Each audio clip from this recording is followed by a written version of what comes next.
Tembang Tantangan, karya Singgi Hadi Mintarja, Jilid 10. Ternyata penunggu Banjar itu telah tertarik untuk benar-benar menemui Wandawa. Jika benar yang tinggal di padepokan di sebelah gumuk kecil itu adalah Wandawa, maka ia akan dapat berbicara tentang sikapnya. Jika aku bermaksud baik, maka ia tentu akan menanggapi dengan baik pula. Aku tidak pernah menyakiti hatinya. Anakku juga tidak pernah. Seingatku, anakku itu adalah kawan akrab Wandawa 20 tahun yang lewat. Ketika niatnya itu disampaikan kepada istrinya, maka istrinya itu pun menjadi cemas. Wandawa sekarang adalah seorang yang garang, Kakang, berkata istrinya. Tetapi ia bukan orang jahat, Nyai. Untuk apa Kakang datang menemuinya? Bukankah kita tidak mempunyai kepentingan langsung dengan orang itu? Aku ingin hubungannya dengan rakyat padukuhan ini menjadi lebih baik. Kakang tentu akan dianggapnya membela Tantia dan Patni. Jika Wandawa menjadi mata gelap, maka Kakang akan menjadi sasaran kemarahannya. Tidak, Nyai. Aku masih melihat sepercik kelembutan di antara sikapnya yang garang itu. Bukankah sejak semula Wandawa adalah seorang yang baik? Seorang yang lugu. Ia tidak pernah berpikir macam-macam. Ia bekerja dari pagi sampai petang untuk mencukupi kebutuhan keluarganya. Karena itulah maka sikap Tantia sangat menyakiti hatinya. Dendamnya telah mengendap di hatinya selama 20 tahun dan baru semalam dendam itu tertumpah. Aku berharap bahwa dengan demikian dendamnya sudah mereda. Sehingga dengan demikian ia dapat berpikir lebih jernih. Dengan siapa Kakang akan pergi menemui Wandawa? Petik 2. Dengan suami istri yang membawa kedua anak perempuannya itu. Tetapi aku juga akan mengajak Munggu untuk menemani aku pulang, karena kedua orang suami istri itu akan langsung melanjutkan perjalanan. Tetapi hati-hatilah Kakang, Wandawa sudah berubah. Bukankah aku dan Munggu tidak pernah menyakiti hatinya? Apakah ia masih sempat mengingat hubungan baik seperti itu, Kakang? Tetapi niatku baik, Nyai. Aku ingin Wandawa meletakkan dendamnya, sehingga ia dapat berhubungan kembali dengan sanak kadang di padukuhan ini. Tetapi apakah Wandawa yang tinggal di padepokan itu benar-benar Wandawa yang kita kenal itu? Petik 2. Mudah-mudahan Nyi. Tetapi seandainya bukan, tentu tidak akan menimbulkan masalah. Istrinya tidak dapat mencegahnya. Agaknya suaminya menaruh perhatian yang sangat besar terhadap keadaan Wandawa yang dicengkam oleh perasaan sakit hati yang sudah bertahun-tahun itu. Jika saja Kakang dapat membebaskannya, desis perempuan itu. Sebenarnya lah, ketika Fajar menyingsing, pada saat Kimina, Nyai Mina, Wandan dan Wiyati berbenah diri, maka penunggu Banjar itu pun telah pergi ke rumah Munggu, anaknya. Munggu yang masih tidur mendegur telah dibangunkan oleh istrinya. Bapak datang kemari mencarimu. Ada apa? Bertanya Munggu sambil menguap. Entahlah, apa yang dicarinya pagi-pagi buta ini, Munggu itu pun bergeremang. Tetapi Munggu terpaksa bangkit dari pembaringannya dan keluar dari biliknya. Ada apa ayah? Bertanya Munggu yang masih berselimut kain panjangnya itu. Aku akan mengajakmu pergi sebentar. Kemana? Ke balik bukit. Ke balik bukit. Ada apa? Petik 2. Kita temui Wandawa. Wandawa yang kemarin hampir membunuhi orang-orang padukuhan ini atau Wandawa yang lain? Wandawa yang itu, yang semalam datang menggagalkan pernikahan anak Tantia. Buat apa? Apakah kita ingin mengantarkan kepala kita kepadanya? Tidak, Munggu. Aku yakin bahwa kedatangan kita akan diterimanya dengan baik karena kita memang bermaksud baik. Apakah urusan kita dengan Wandawa? Aku kasihan Kepda Wandawa yang tentu merasa hidupnya selalu dicengkam oleh perasaan dendamnya, sehingga ia tidak akan pernah merasakan betapa kehidupan ini terasa ceria. Aku pun kasihan kepada Sindu yang tidak tahu menahu persoalannya, harus memikul akibatnya. Bukankah itu bukan urusan kita, Ayah? Jika kita pergi menemui Wandawa itu adalah karena kepedulian kita terhadap sesama kita. Mungkin sesama kita justru merasa bahwa persoalannya telah dicampuri. Bahkan mungkin mereka merasa tersinggung. Tetapi niat kita baik, itulah bekal kita. Munggu menarik nafas panjang. Namun kemudian ia pun berkata, tetapi nanti malam kita sudah berada di rumah, Ayah. Iya, kita hanya pergi ke sebelah bukit. Memang hanya di sebelah bukit. Tetapi jika kita pergi ke sana, maka kita memerlukan waktu yang cukup panjang. Lewat matahari sepenggala kita baru akan sampai. Bahkan mungkin lebih, Munggu. Apakah kita akan merayap seperti siput? Kita akan berjalan bersama seorang laki-laki yang barangkali lebih tua dari aku. Seorang perempuan tua, istri laki-laki itu, dan kedua orang anaknya perempuan. Kenapa kita harus berjalan bersama mereka? Mereka bermalam di Banjar semalam. Mereka kemalaman di perjalanan. Mungguh menarik nafas. Katanya, pokoknya kita harus kembali sebelum senja. Aku sudah berjanji untuk pergi ke rumah Darsa. Darsa yang istrinya baru saja melahirkan. Ya, malam nanti aku sudah sanggup untuk mengaji di rumahnya bersama-sama beberapa orang. Kita sudah berada di rumah sebelum senja. Mungkin kita berjalan lambat saat kita berangkat. Tetapi kita akan berjalan lebih cepat saat kita pulang. Baiklah, aku akan memberitahukan kepada istriku. Kemudian mandi dan berbenah diri. Baru kita akan berangkat. Pagi itu, sebelum matahari terbit, maka orang-orang yang akan menempuh perjalanan ke seberang bukit kecil itu sudah meninggalkan padukuhan. Seperti yang dikatakan oleh ayahnya, Mungguh hampir tidak telaten berjalan bersama dengan perempuan. Tetapi ia tidak dapat berjalan mendahului mereka. Meskipun rasa-rasanya mereka merangkak perlahan sekali. Ketika matahari sudah sepenggalah, mereka masih saja berjalan melingkar bukit kecil itu. Panas mulai terasa menggigit kulit. Keringat pun membasahi pakaian mereka yang berjalan di bawah panasnya matahari. Baru menjelang tengah hari mereka sampai di seberang bukit. Di hadapan mereka terhampar dataran yang cukup luas. Dataran yang diwarnai dengan hijaunya tanaman padi di sawah. Nampaknya tanah yang membentang sampai ke cakrawala itu adalah tanah yang subur. Di manakah padepokan itu? Bertanya penunggu Banjar itu. Kita akan pergi ke padukuhan yang nampak di tengah-tengah ngarai itu. Mungkin orang-orang padukuhan itu dapat menunjukkan letak padepokan yang dipimpin oleh Ki Wandawa. Penunggu Banjar itu mengangguk-angguk. Di kejauhan mereka melihat ada 2 atau 3 padukuhan yang seakan-akan berdiri di tengah-tengah lautan yang hijau. Sedangkan sederet yang lain nampak memagari batas langit. Mungguh itu mengeluh. Bukan karena letih, tetapi karena mereka berjalan terlalu lambat.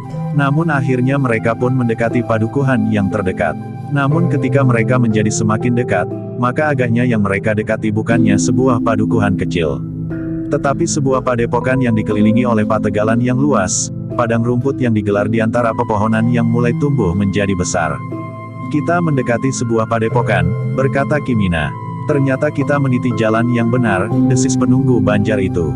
Beberapa saat kemudian, mereka telah berada di pintu gerbang sebuah padepokan. 2 orang cantrik yang berjaga-jaga di belakang pintu dengan ramah menyapa mereka. Siapakah Kisanak yang datang dalam iring-iringan kecil? Apa pula keperluan Kisanak? Petik 2. Kami ingin bertemu dengan Ki Wandawa, jawab Kimina. Marilah. Silahkan, aku akan menyampaikannya. Iring-iringan itu pun kemudian dipersilahkan naik dan duduk di pendapa. Sementara itu, cantrik itu pun kemudian pergi ke ruang dalam untuk memberitahukan kehadiran beberapa orang tamu. Sejenak kemudian cantrik itu pun keluar pula ke pendapa sambil berkata, "Guru mempersilahkan Kisanak menunggu." Guru juga sedang menerima tamu di dalam. Oh, Kimina lah yang menyahut, "Kami akan menunggu. Mudah-mudahan kami tidak mengganggu." Namun mereka tidak perlu menunggu terlalu lama. Beberapa saat kemudian, orang yang disebut Ki Wandawa itu pun telah keluar dari ruang dalam bersama seorang anak muda. Ternyata mereka yang keluar dari ruang dalam itu terkejut. Sedangkan yang berada di pendapa pun terkejut pula. Yang keluar dari ruang dalam bersama Ki Wandawa itu adalah Sindu, calon pengantin yang telah digagalkan oleh Ki Wandawa itu. Sementara Ki Wandawa dan Sindu itu pun terkejut, bahwa yang datang itu diantaranya adalah penunggu Banjar bersama anaknya, Mungguh. "Aku tidak menyangka bahwa kita akan bertemu dalam keadaan seperti ini," berkata Ki Wandawa. "Kedatanganmu mengejutkan aku, Mungguh. Apalagi bersama paman dan 4 orang tidak aku sangka-sangka akan singgah di padepokanku ini." "Kau kenal dengan mereka, Wandawa?" bertanya penunggu Banjar itu. "Hanya seorang yang aku kenal, paman." "Yang mana?" "Laki-laki di antara ketiga orang perempuan itu." "Kau kenal orang itu?" "Aku mengenalnya, tetapi aku tidak mengenal namanya." "Di mana kau mengenalnya?" "Semalam. Orang itulah yang telah meredam ilmuku yang akan menghancurkan padukuhan itu." "Hei, apakah yang kau katakan itu bukan sekedar mimpimu?" Petik 2. "Bukan, paman. Orang itu adalah orang yang berilmu sangat tinggi. Jika semula aku merasa tidak terkalahkan, tetapi demikian orang itu hadir, maka aku merasa betapa kecilnya aku ini. Tetapi ketika aku pulang dari rumah calon pengantin perempuan yang urung itu, orang ini ada di Banjar, karena malam itu ia kemalaman dan bermalam di Banjar Padukuhan. Ia tidak sungguh-sungguh kemalaman, tetapi aku sangat berterima kasih kepadanya, paman. Karena kehadirannya, maka jiwaku telah diselamatkannya." "Apakah jiwamu terancam?" Petik 2. "Iya, Jiwaku, bukan nyawaku. Aku tidak mengerti. Tetapi aku belum mengucapkan selamat datang kepada Paman dan Mungguh. Bukankah Paman, Mungguh dan Kisanak semuanya baik-baik saja? Petik 2. Kami baik-baik saja Wandawa. Penunggu Banjar itulah yang menjawab, bagaimana dengan kau dan seisi padepokanmu? Semuanya baik-baik saja Paman. Syukurlah. Tetapi aku masih belum mengerti kenapa kau sebut orang ini berilmu sangat tinggi serta yang telah meredam ilmumu yang gegirisi itu. Wandawa menarik nafas panjang. Katanya, aku sendiri tidak mengerti, kenapa orang itu mampu melakukannya. Ki Wandawa pun kemudian bertanya kepada Ki Mina, Kisanak. Semalam kau belum menyebutkan namamu. Ki Mina tersenyum. Katanya, namaku Mina, Kisanak, orang-orang memanggilku Ki Mina. Perempuan ini adalah istriku, sedang kedua orang yang lain adalah anak-anakku. Sekali lagi aku mengucapkan terima kasih, Ki Mina. Aku pun berterima kasih pula atas kesediaan Ki Mina singgah di padepokanku yang sunyi ini. Aku berusaha sungguh-sungguh untuk dapat singgah. Bahkan aku telah mengajak seorang yang dianggap tua di padukuhanmu bersama anaknya. Kedatangan kalian semuanya memang tidak aku duga, lalu katanya kepada Mungguh, Mungguh. Sudah lama kita tidak bertemu. Kita sudah menjadi tua sekarang. Sudah sekitar 20 tahun Wandawa. Memang sudah lama. Sepertinya ada yang terpenggal di sini. Pada buku aslinya, awal kalimat paragraf tidak lengkap penghuni padukuhan, bahwa aku datang dengan cara yang sangat buruk. Aku benar-benar telah dibakar oleh gejolak perasaanku. Selama 20 tahun aku mengusung dendam di atas kepalaku, sehingga ketika aku melihat kesempatan itu, aku tidak dapat mengendalikan diri lagi. Aku telah berusaha untuk membalas dendam tanpa mempergunakan nalar budi. Semuanya sudah lewat, Wandawa. Ternyata tidak terjadi apa-apa. Iya, tidak terjadi apa-apa. Tetapi pernikahan Anggersindu itu tetap batal. Sebenarnya lah aku tidak mengerti, berkata penunggu Banjar itu, apa yang sebenarnya telah terjadi semalam. Kau katakan bahwa Ki Mina lah yang telah meredam ilmumu yang mengerikan itu. Tetapi sekarang aku temukan Anggersindu ada di sini. Pagi-pagi buta Anggersindu telah datang ke padepokan ini, berkata Ki Wandawa.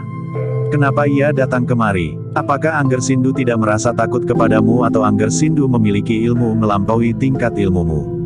Tidak, Kek, tidak, jawab Sindu. Jadi apa yang telah kau lakukan? Sindu menarik nafas panjang. Sementara itu Wandawa lah yang bercerita, untunglah bahwa aku telah bertemu dengan Ki Mina sebelumnya, sehingga ketika Anggersindu datang kemari, tidak ada apa-apa yang terjadi. Untuk apa kau kemari, Ngger? Ki Wandawa yang kemudian bercerita kepada orang-orang yang duduk bersamanya. Ki Wandawa ternyata hampir semalam suntuk tidak dapat tidur. Hanya kadang-kadang saja ia terlena di pembaringannya. Matanya terpejam, ingatan terbang sesaat, namun sejenak kemudian ia telah terbangun lagi.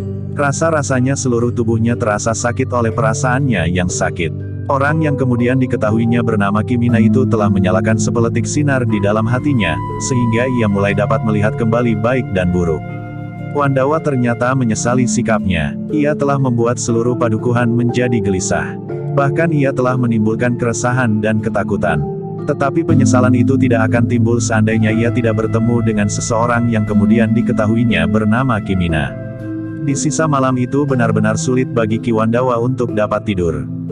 Baru di dini hari, Ki Wandawa itu terlena pula sesaat. Namun baru sesaat Ki Wandawa itu tertidur, maka ia pun sudah dibangunkan oleh seorang cantriknya. Ada apa? Bertanya Ki Wandawa. Sindu datang kemari, Guru. Sindu siapa? Hei, tiba-tiba saja darahnya yang serasa sudah mengendap itu telah mendidih lagi. Wandawa tiba-tiba saja berprasangka buruk terhadap Sindu.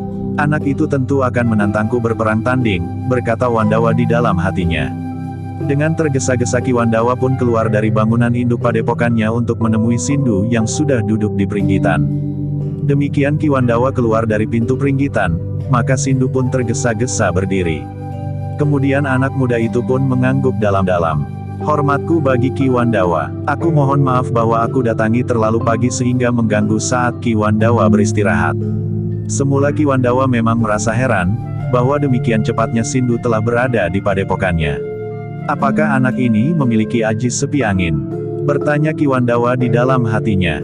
Namun ketika terdengar suara seekor kuda di halaman, maka Ki Wandawa tahu bahwa Sindu tentu datang dengan naik kuda dan bahkan ia telah memacu kudanya berlari sangat kencang. Dengan nada tajam Ki Wandawa itu pun menyahut, kau tidak usah membungkuk hormat seperti kepada gurumu. Katakan, apa maumu datang kemari? Apakah kau menantang aku untuk berperang tanding? Petik 2. Tidak, Ki Wandawa. Sama sekali tidak. Lalu apa maumu? Ada sesuatu yang ingin aku bicarakan dengan Ki Wandawa. Tentang apa? Tentang kedatanganku menggagalkan pernikahanmu. Petik 2. Antara lain, Ki Wandawa. Tetapi aku sama sekali tidak akan menuntut apa-apa. Aku hanya ingin bertanya. Ki Wandawa memandang Sindu dengan penuh kecurigaan. Tetapi Sindu sendiri tidak mengesankan permusuhan. Sindu masih saja berdiri sambil ngapu rancang. Wajahnya menunduk. Pandangan matanya jatuh di depan ujung kaki Ki Wandawa. Darah Ki Wandawa pun mulai mendingin. Meskipun demikian ia masih saja bersikap hati-hati.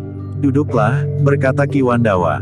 Sindu pun kemudian duduk. Kepalanya masih tetap menunduk. Sedangkan Ki Wandawa duduk di hadapannya meskipun masih tetap menjaga jarak.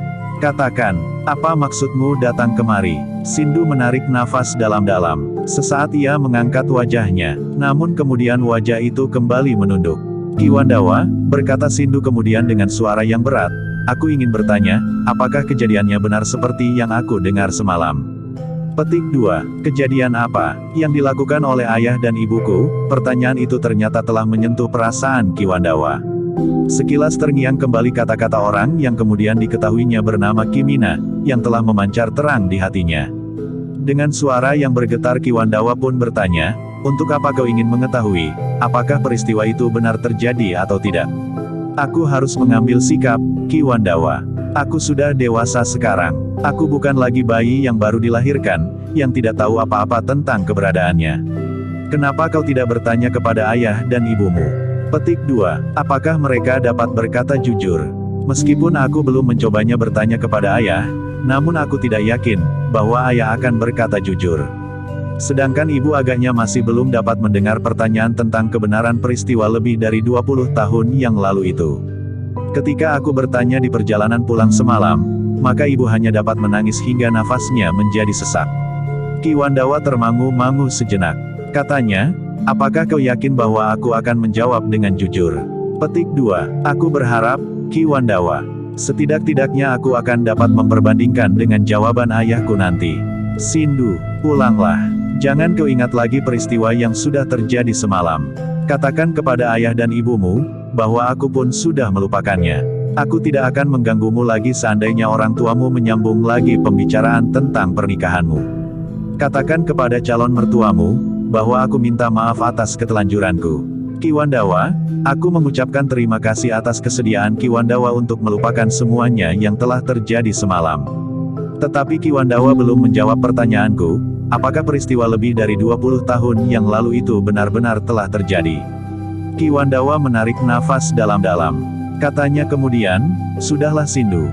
Bukankah tidak ada gunanya lagi bagimu untuk mengetahui, apakah peristiwa lebih dari 20 tahun itu benar terjadi?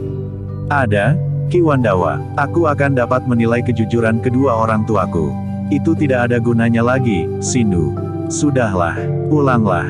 Katakan kepada orang tuamu dan calon mertuamu, bahwa aku minta maaf kepada mereka dan seisi padukuhan. Tetapi Sindu masih saja mendesaknya. Tetapi sebelum Ki Wandawa menjawab, maka seorang cantrik telah menemui mereka sambil berkata, minumnya sudah kami sediakan di ruang dalam, guru. Baik, terima kasih, sahut Ki Wandawa. Ketika cantrik itu meninggalkan peringgitan, Ki Wandawa pun berkata, marilah Nger. Masuklah, kita akan minum minuman hangat di ruang dalam. Sindu tidak menolak. Ketika Ki Wandawa bangkit dan pergi ke ruang dalam, Sindu pun telah mengikutinya. Demikian mereka duduk, maka Ki Wandawa pun mempersilahkan, minumlah, mumpung masih hangat. Sindu pun tidak menolak, ia pun kemudian menghirup minuman hangat itu. Sambil menyodorkan ketela yang direbus dengan legen kelapa yang masih mengepul, Ki Wandawa pun berkata, marilah. Makanlah, kau tidak usah mencari kebenaran tentang peristiwa lebih dari 20 tahun yang lalu. Sindu pun memungut ketela rebus yang masih hangat itu sambil berkata, aku akan menunggu di sini sampai Ki Wandawa memberitahukan kebenaran itu. Ki Wandawa menarik termangu-mangu sejenak. Namun katanya, marilah Nger. Makan dan minumlah. Ini adalah hasil yang dipanen sendiri oleh para cantrik. Pategalan kami cukup luas di samping berbahu-bahu sawah yang terhitung subur sesubur tanah di sekitar padukuhanmu. Sindu masih juga makan ketela rebus dan sekali-sekali meneguk minuman hangat. Wedang serai dengan gula kelapa. Kami menanam serai di kebun. Kami pun membuat gula kelapa sendiri. Di Pategalan ada berpuluh batang pohon kelapa, ada beberapa batang yang diambil legennya untuk membuat gula kelapa. Menarik sekali, Ki Wandawa. Semuanya itu merupakan dukungan bagi padepokan kecilku ini. Ki Wandawa, bertanya Sindu kemudian, apa pertimbangan Ki Wandawa sehingga Ki Wandawa membuat sebuah padepokan di sini, yang hanya berseberangan sebuah bukit kecil saja dari padukuhan kami? Petik 2. Tidak apa-apa Angger, tidak ada pertimbangan apapun selain karena kami telah mendapatkan tanah yang cukup luas dan baik di sini. Ki Demang Pulosari telah memberi izin kepada kami untuk menjadikan padang perdu yang luas di pinggir hutan ini untuk digarap menjadi tanah pertanian. Bahkan Ki Demang sudah memberikan izin kepada kami untuk membendung kali yang tidak begitu besar itu, agar kami dapat menaikkan airnya untuk mengairi sawah kami. Bahkan akhirnya kami menemukan mata air yang cukup besar di kaki bukit itu, yang airnya cukup deras untuk mengairi sawah dan ladang kami. Kami pun telah membuat beberapa belumbang untuk memelihara berbagai jenis ikan. Sindu mengangguk-angguk, namun kemudian ia pun bertanya, apakah sejak semula Ki Wandawa sudah merencanakan untuk membalas dendam atas sakit hati Ki Wandawa oleh peristiwa 20 tahun yang lalu itu? Petik 2. Ki Wandawa memandang wajah Sindu sekilas. Namun Sindu itu pun segera menundukkan kepalanya. Dengan suara yang parau Ki Wandawa berkata, ya, aku tidak dapat ingkar, bahwa aku memang mempunyai niat yang demikian. Jadi peristiwa lebih dari 20 tahun itu benar terjadi Ki Wandawa. Agaknya Ki Wandawa memang sulit untuk menghindari pertanyaan yang dilontarkan oleh Sindu itu. Bahkan Sindu seakan-akan selalu mengejarnya tanpa memberi kesempatan untuk mengelakkan diri. Karena itu, maka akhirnya Ki Wandawa itu berkata, baiklah aku berkata jujur kepadamu, Ger. Peristiwa itu memang terjadi lebih dari 20 tahun yang lampau. Hatiku telah disakiti oleh sikap ayah dan ibumu, sehingga lebih dari 20 tahun, aku disiksa oleh perasaan dendam yang mendalam. Sehingga seakan-akan aku hidup dalam dua pribadi yang bertentangan. Dari guruku aku mendapat tuntunan yang baik, yang harus aku jabarkan dalam hidupku sehari-hari. Apalagi kemudian di hadapan murid-muridku. Namun di samping itu, hatiku telah dikotori oleh perasaan dendam yang tidak dapat aku singkirkan. Jadi ayah telah merampas ibu dari sisi Ki Wandawa pada saat pernikahan itu seharusnya dilakukan. Petik 2. Sudahlah Ger, sudahlah. Yang terjadi itu sudah terjadi. Apakah kita dapat kembali pada masa 20 tahun yang lalu untuk memperbaiki kesalahan itu? Tidak, yang harus kita lakukan sekarang, adalah yang mungkin saja kita lakukan. Aku ingin memperbaiki kesalahanku yang telah aku lakukan semalam. Aku minta maaf kepada semuanya. Nah, kembalilah. Mungkin esok atau lusa, pernikahanmu itu dapat kau lakukan. Aku berjanji, bahwa aku tidak akan mengganggunya lagi. Namun Sindu itu pun menggeleng. Katanya, tidak, Ki Wandawa. Aku tidak akan segera pulang. Aku akan berada di sini. Jika Ki Wandawa mengizinkan, aku akan berguru di padepokan ini. Jangan begitu, Ger. Aku tidak menolak kau berguru di sini. Tetapi tidak dengan cara ini. Pulanglah. Sebaiknya kau minta izin kepada kedua orang tuamu. Tetapi jika kau kemudian menikah, apakah istrimu akan kau tinggalkan? Petik 2. Aku tidak akan segera menikah, Ki Wandawa. Jangan, Ger. Hati anak-anak muda jangan cepat menjadi patah. Banyak sekali jalan kehidupan yang harus kau tempuh setelah melewati banyak sekali hambatan. Jika kau cepat menjadi patah karena hambatan-hambatan itu, maka kau akan ketinggalan. Sementara peristiwa demi peristiwa akan berlangsung terus. Mengalir tanpa henti-hentinya, Ki Wandawa. Peristiwa yang telah terjadi 20 tahun yang lalu, membuat hatiku menjadi hambar. Meskipun aku tidak akan dapat menyesali kelahiranku, tetapi pernikahan ayah dan ibu telah dilekati oleh noda yang tidak akan terhapus lagi. Aku tidak akan dapat ingkar, bahwa noda itu telah menitik pula kepadaku, meskipun aku tidak tahu apa-apa tentang peristiwa itu sendiri. Tidak, Sindu, kau tidak terpercik oleh noda yang telah melekat pada ayah dan ibumu. Kau tidak bersalah, kau pun tidak perlu menyalahkan dirimu sendiri. Ki Wandawa, bagaimana aku merasa diriku bersih, jika ayah dan ibuku itu telah dicemari oleh perbuatan yang nista. Ayah dan ibumu tidak melakukan hal yang nista, Sindu. Mereka saling mencintai. Akulah yang salah menempatkan diriku pada waktu itu.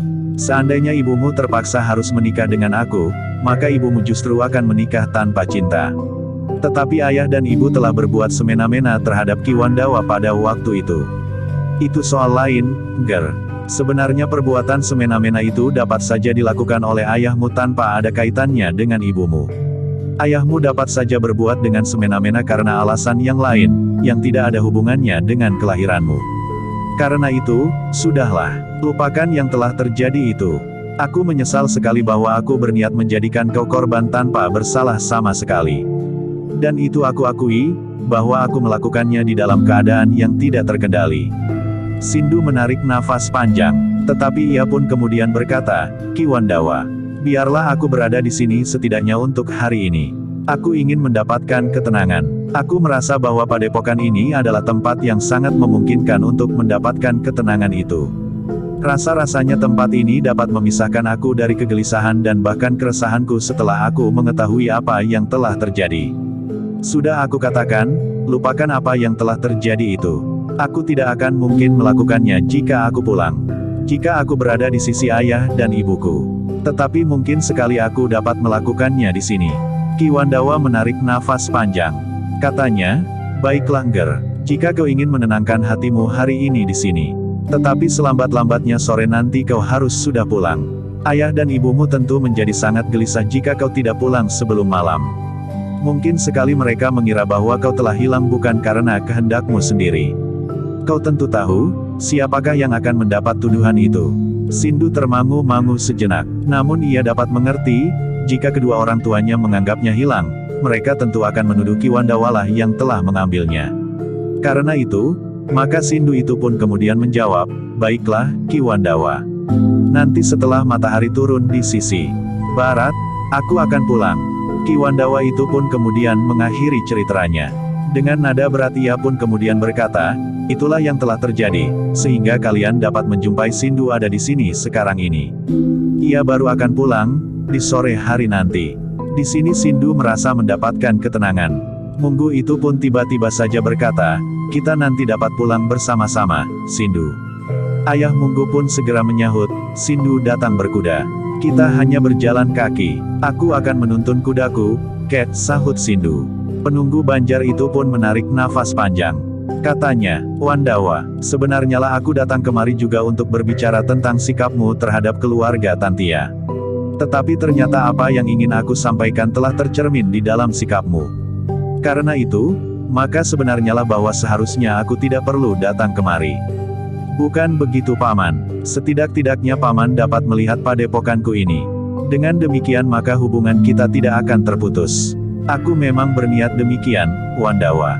Kau tidak boleh terpisah dari padukuhanmu. Apalagi setelah kau berhasil menguasai perasaanmu, sehingga kau mampu meletakkan perasaan dendammu itu, karena sebenarnya lah bahwa dengan itu tidak akan menghasilkan apa-apa kecuali permusuhan yang berkepanjangan. Paman benar, aku pun kemudian meyakini bahwa dendam itu tidak akan menghasilkan apa-apa. Karena itu, maka aku pun akhirnya memutuskan untuk meletakkan perasaan dendamku itu. Sentuhan-sentuhan Kimina malam itu ternyata merupakan peletik-peletik api yang memberikan terang di hatiku. Syukurlah, aku ikut berbangga terhadapmu Wandawa. Bukan saja sikapmu, kesadaranmu dan pengakuanmu atas kesalahan yang telah kau lakukan.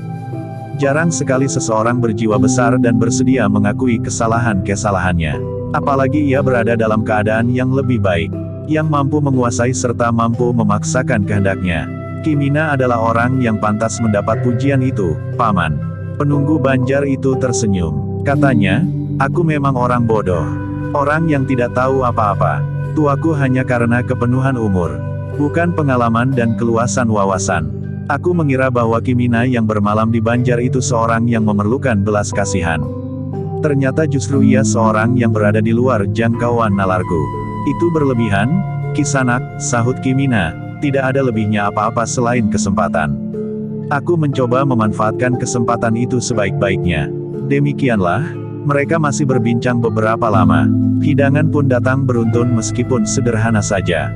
Selain minuman hangat, juga dihidangkan wajik ketan ireng serta uwi jero yang direbus. Kemudian terakhir, dipersilahkannya tamunya itu untuk makan di ruang dalam. Seadanya, berkata Ki Wandawa, adalah kebiasaan kami makan dengan dedaunan. Nasi tumpang adalah kegemaran kami. Mudah-mudahan semuanya juga menyukainya. Sambil makan mereka masih berbicara tentang berbagai macam hal. Munggu yang tidak mengira bahwa ia akan bertemu dengan Wandawa yang sudah sangat berubah itu banyak bertanya tentang jalan hidup sahabatnya yang sudah terlalu lama tidak pernah bertemu itu. Demikianlah, setelah makan serta beristirahat sejenak, maka Kimina pun telah minta diri untuk melanjutkan perjalanan. Perjalanan kami masih agak jauh. Karena itu, kami minta diri. Aku berharap bahwa Kimina, Nyai Mina dan kedua anak perempuan Kimina itu bersedia bermalam di sini, meskipun hanya semalam. Jika Kimina meneruskan perjalanan, Kimina sekeluarga akan kemalaman pula di perjalanan. Kimina itu pun tersenyum. Katanya, jika kami menunda-nunda keberangkatan kami, maka kami cemas bahwa baru sepekan lagi kami akan sampai tujuan. Ki Wandawa pun tertawa. Katanya, apa salahnya? Bukankah satu perjalanan yang panjang, bahkan satu pengembaraan akan dapat memberikan pengalaman yang berkesan? Petik 2. Kami berdua sudah kenyang dengan perjalanan dan pengembaraan itu. Aku percaya, Kimina. Karena itu, bagi Kimina dan Nyimina sekarang, perjalanan panjang dan lama akan mengingatkan kepada masa-masa yang pernah Kimina dan Nyimina jalani. Mungkin akan menghadirkan satu kenangan manis. Bukankah tidak ada lagi yang perlu dicemaskan di perjalanan? Tidak ada seorang pun yang akan dapat mengganggu perjalanan Kimina dan Nyimina. Bahkan segerombolan penjahat yang ganas pun tidak akan berani mengusik. Kimina dan Nyimina tertawa. Katanya, mungkin pada kesempatan lain. Tetapi kedua orang anakku ini tidak akan dapat aku ajak menempuh perjalanan seperti yang pernah aku lakukan. Mereka pun harus ikut menghayati pengalaman yang pernah diserap oleh ayah dan ibunya. Kimina tertawa, tetapi ia pun berkata, aku menginginkan anak-anakku hidup wajar. Apakah Kimina dan Nyimina tidak hidup wajar? Mereka yang mendengar pertanyaan itu tertawa. Namun, terasa betapa segores luka yang pedih di hati Nyimina bagaikan terusik kembali. Meskipun Kimina dan Nyimina hidup rukun, tetapi mereka tidak melahirkan keturunan yang akan dapat menyambung nama mereka di kemudian hari. Perkawinan mereka tidak dikaruniai seorang anak. Namun agaknya Kimina dan Nyimina sudah pasrah. Di umur mereka yang menjadi semakin tua, maka mereka pun kemudian meyakini bahwa mereka memang tidak akan mempunyai anak. Meskipun demikian, Kimina dan Nyimina itu masih juga bersyukur, bahwa mereka pernah merasakan satu kehidupan keluarga yang baik. Mereka merasakan hidup sebagaimana keluarga-keluarga yang lain, meskipun tanpa anak. Tetapi mereka mempunyai kemanakan yang mereka anggap seperti anak mereka sendiri. Hidup kami masih lebih cerah dibandingkan dengan Ki Wandawa. Hidup Ki Wandawa tentu terasa sepi. Betapapun ramainya padepokannya dengan riuhnya latihan para cantrik atau gurau mereka di saat-saat mereka beristirahat. Ternyata Kimina tidak lagi dapat dicegah. Betapapun Ki Wandawa minta agar mereka bermalam di padepokannya, namun Kimina tetap saja niatnya untuk meneruskan perjalanan. Pada kesempatan yang lain, kami akan singgah lagi di padepokan ini, Ki Wandawa. Kami, seisi padepokan ini sangat mengharapkan, Kimina. Kimina tersenyum. Sementara itu penunggu Banjar itu pun berkata, selamat jalan Kimina. Aku minta maaf atas kebodohanku. Kenapa aku tidak dapat melihat, siapakah yang bermalam di Banjar semalam? Ayah selalu begitu, sahut Munggu, ayah selalu keliru menilai orang. Bukan begitu, Kimina lah yang menginginkan aku salah menilainya. Kimina tertawa, katanya, tidak ada yang salah menilai. Segala sesuatunya sudah benar. Penunggu Banjar itu pun tersenyum pula. Demikianlah, maka sejenak kemudian, Kimina, Nyai Mina bersama Wandan dan Wiyati telah minta diri untuk melanjutkan perjalanan. Mereka meninggalkan padepokan itu dengan kesan yang aneh. Kimina adalah seorang yang berilmu sangat tinggi, tetapi ia adalah seorang yang rendah hati. Nyai Mina pun menurut penglihatan Ki Wandawa yang memiliki ketajaman penglihatan, adalah seorang perempuan yang pilih tanding. Namun dua orang perempuan yang berjalan bersamanya adalah perempuan-perempuan yang berbeda sekali dengan Nyai Mina. Jika kedua perempuan itu diaku sebagai anaknya, maka keduanya sangat berbeda dengan ibunya. Namun sepeninggal Kimina, maka penunggu Banjar itu serta anaknya juga segera minta diri. Kenapa tergesa-gesa? Malam nanti aku harus membaca kitab suci di rumah Darsa. Istrinya baru saja melahirkan. Darsa yang rumahnya di sebelah simpang 4 itu.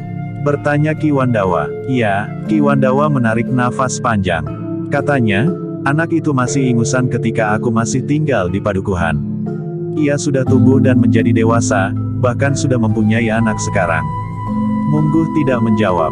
Ia merasakan betapa sunyinya hidup Wandawa itu. Namun ia sudah berhasil mengisinya dengan kesibukan serta mendatangkan banyak anak baginya. Murid-murid sebuah perguruan tidak ubahnya dengan anak sendiri bagi seorang guru yang baik. Ki Wandawa mengangguk-angguk kecil. Namun ia pun kemudian berkata kepada Sindu, "Ger, pulanglah bersama paman dan Mungguh. Jangan biarkan ayah dan ibumu menjadi sangat gelisah karena kepergianmu.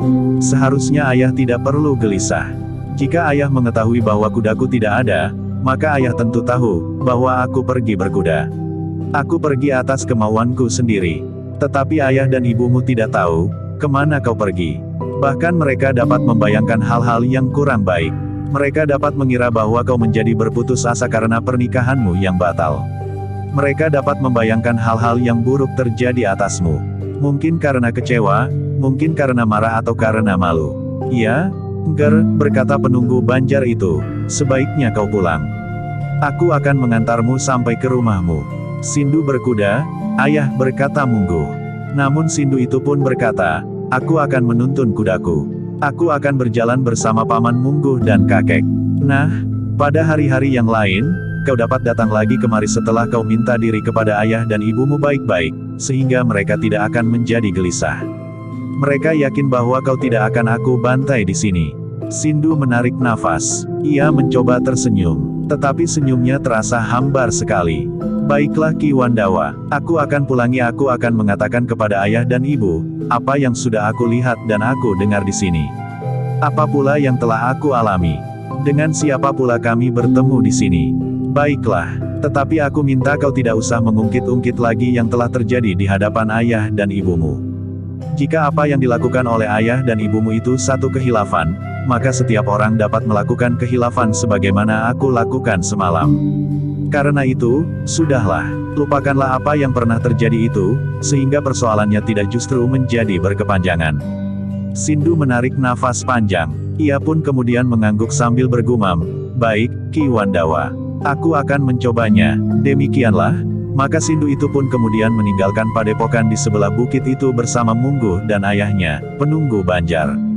Sindu tidak naik di atas punggung kudanya, tetapi ia justru menuntun kudanya dan berjalan bersama Mungguh dan ayahnya. Mereka berjalan dengan cepat, jauh lebih cepat dari saat mereka berangkat menuju ke padepokan itu. Di sepanjang jalan, penunggu Banjar itu memberikan banyak petunjuk kepada Sindu yang sebelumnya jarang sekali berhubungan.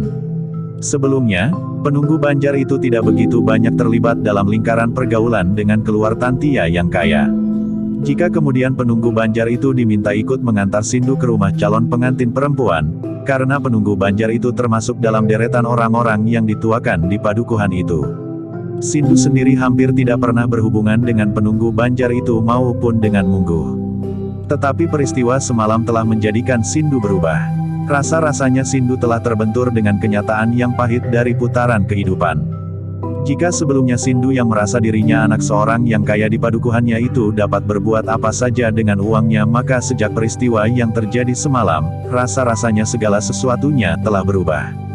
Sementara Sindu berjalan pulang bersama Pehunggu Banjar dan Mungguh, Kimina, Nyai Mina melanjutkan perjalanan mereka bersama Wandan dan Wiyati.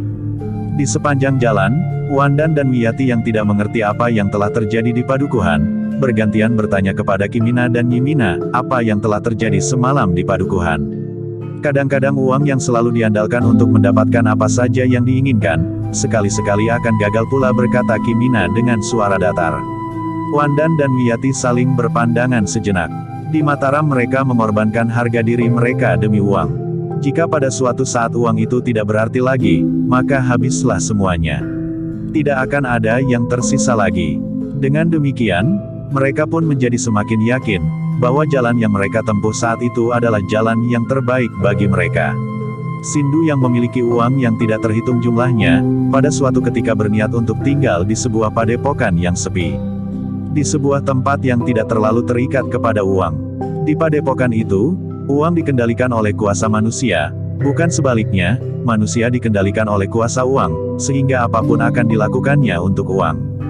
Demikianlah, maka Kimina dan Nyai Mina yang berjalan bersama Wandan dan Wiyati itu bergerak dengan lamban. Wandan dan Wiyati tidak dapat berjalan lebih cepat lagi. Bahkan di teriknya sinar matahari, mereka lebih banyak berlindung di bawah rimbunnya daun pepohonan yang tumbuh di pinggir jalan, di semilirnya angin yang lembut. Tetapi ketika senja mulai membayang, mereka masih belum sampai ke tempat tujuan. Karena itu, maka mereka masih harus bermalam semalam lagi di perjalanan. Perjalanan yang lamban itu terasa menjadi semakin lamban lagi karenanya. Bahkan ketika mereka berniat minta izin untuk bermalam di sebuah banjar, Wiyati sempat bertanya, apakah paman akan terlibat lagi dalam satu persoalan di padukuhan itu. Petik 2. Kimina tertawa pendek, sementara Nyimina tersenyum sambil berkata, mudah-mudahan tidak, Ger. Biarlah nanti malam pamanmu itu tidur semalaman. Kecuali jika ada orang-orang yang berniat mengganggunya di banjar padukuhan. Wandan dan Wiyati mengangguk-angguk. Dengan nada datar Wiyati pun berkata, untunglah bahwa kami tidak tahu apa yang melihat paman di padukuhan itu. Jika kami mengetahuinya, kami tentu menjadi ketakutan. Kimina itulah yang kemudian menyahut, kadang-kadang kita harus melihat diri tanpa dapat kita hindari, Wiyati. Jika kita melihat ketidakadilan terjadi, mungkin orang yang kuat menindas yang lemah, mungkin kesewenang-wenangan, mungkin merampas hak orang lain dengan kekerasan, maka seharusnya kita tidak tinggal diam sepanjang kita mempunyai bekal untuk ikut melibatkan diri. Kalau ada kesempatan apa salahnya kita ikut serta mencegahnya, jika kita mampu melakukannya. Memang mungkin bahwa apa yang kita lakukan itu malahan dapat menimbulkan persoalan baru. Tetapi niat kita adalah niat yang baik. Wiyati mengangguk-angguk, bahkan Wandan pun juga mendengarkan dengan saksama. Dalam pada itu, langit pun menjadi semakin buram. Bagi Kimina dan Nyimina, malam bukannya masalah. Tetapi tentu berbeda dengan Wandan dan Wiyati. Karena itu, maka Kimina pun berkata, kita akan memasuki padukuhan yang terhitung besar di hadapan kita. Jika diperkenankan kita akan bermalam di banjar padukuhan itu. Apakah mungkin kita ditolak paman? Bertanya Wiyati. Mungkin saja. Apakah ada orang yang sampai hati berbuat demikian? Petik 2. Tentu ada alasannya. Mungkin baru terjadi kerusuhan di padukuhan itu, sehingga mereka curiga terhadap orang-orang yang sebelumnya tidak mereka kenal. Atau ada alasan-alasan lain yang memaksa mereka untuk menjadi sangat berhati-hati. Wiyati mengangguk-angguk. Ia dapat mengerti keterangan Kimina itu, dan bahkan Wiyati pun kemudian telah mempersiapkan diri untuk menerima kenyataan seandainya mereka harus ditolak untuk bermalam di padukuhan itu. Beberapa saat kemudian, maka mereka berempat telah memasuki padukuhan yang terhitung besar di hadapan mereka. Ketika mereka memasuki gerbang padukuhan, mereka melihat lampu minyak sudah menyala di rumah-rumah sebelah-menyebelah jalan. Di mana letak banjar itu paman? Bertanya Wiyati. Biasanya banjar padukuhan terletak di tepi jalan utama ini. Jika saja kita berjalan terus, kita akan sampai ke banjar. Kecuali jika banjar di padukuhan ini tidak berada di tepi jalan utama ini.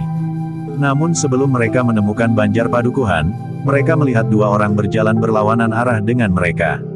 Kimina lah yang kemudian mendekati mereka sambil mengangguk dalam-dalam. Kedua orang itu pun berhenti. Sementara Kimina pun kemudian bertanya, Kisanak, di manakah letak banjar padukuhan ini? Kedua orang itu termangu-mangu. Sejenak mereka saling berpandangan.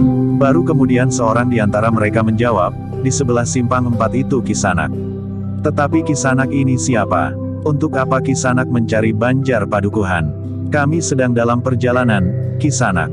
Kami ternyata kemalaman di perjalanan. Jika diperkenankan, kami akan bermalam di banjar padukuhan malam ini. Oh, tentu, kenapa tidak? Pergilah ke banjar dan katakanlah kepada kakek penunggu banjar itu.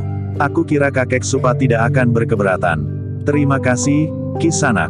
Kedua orang itu pun kemudian meneruskan langkah mereka, sementara Kimina pun mengajak Nyimina, Wandan dan Wiyati untuk menelusuri jalan utama itu. Banjar itu ada di sebelah simpang 4, desis Nyimina.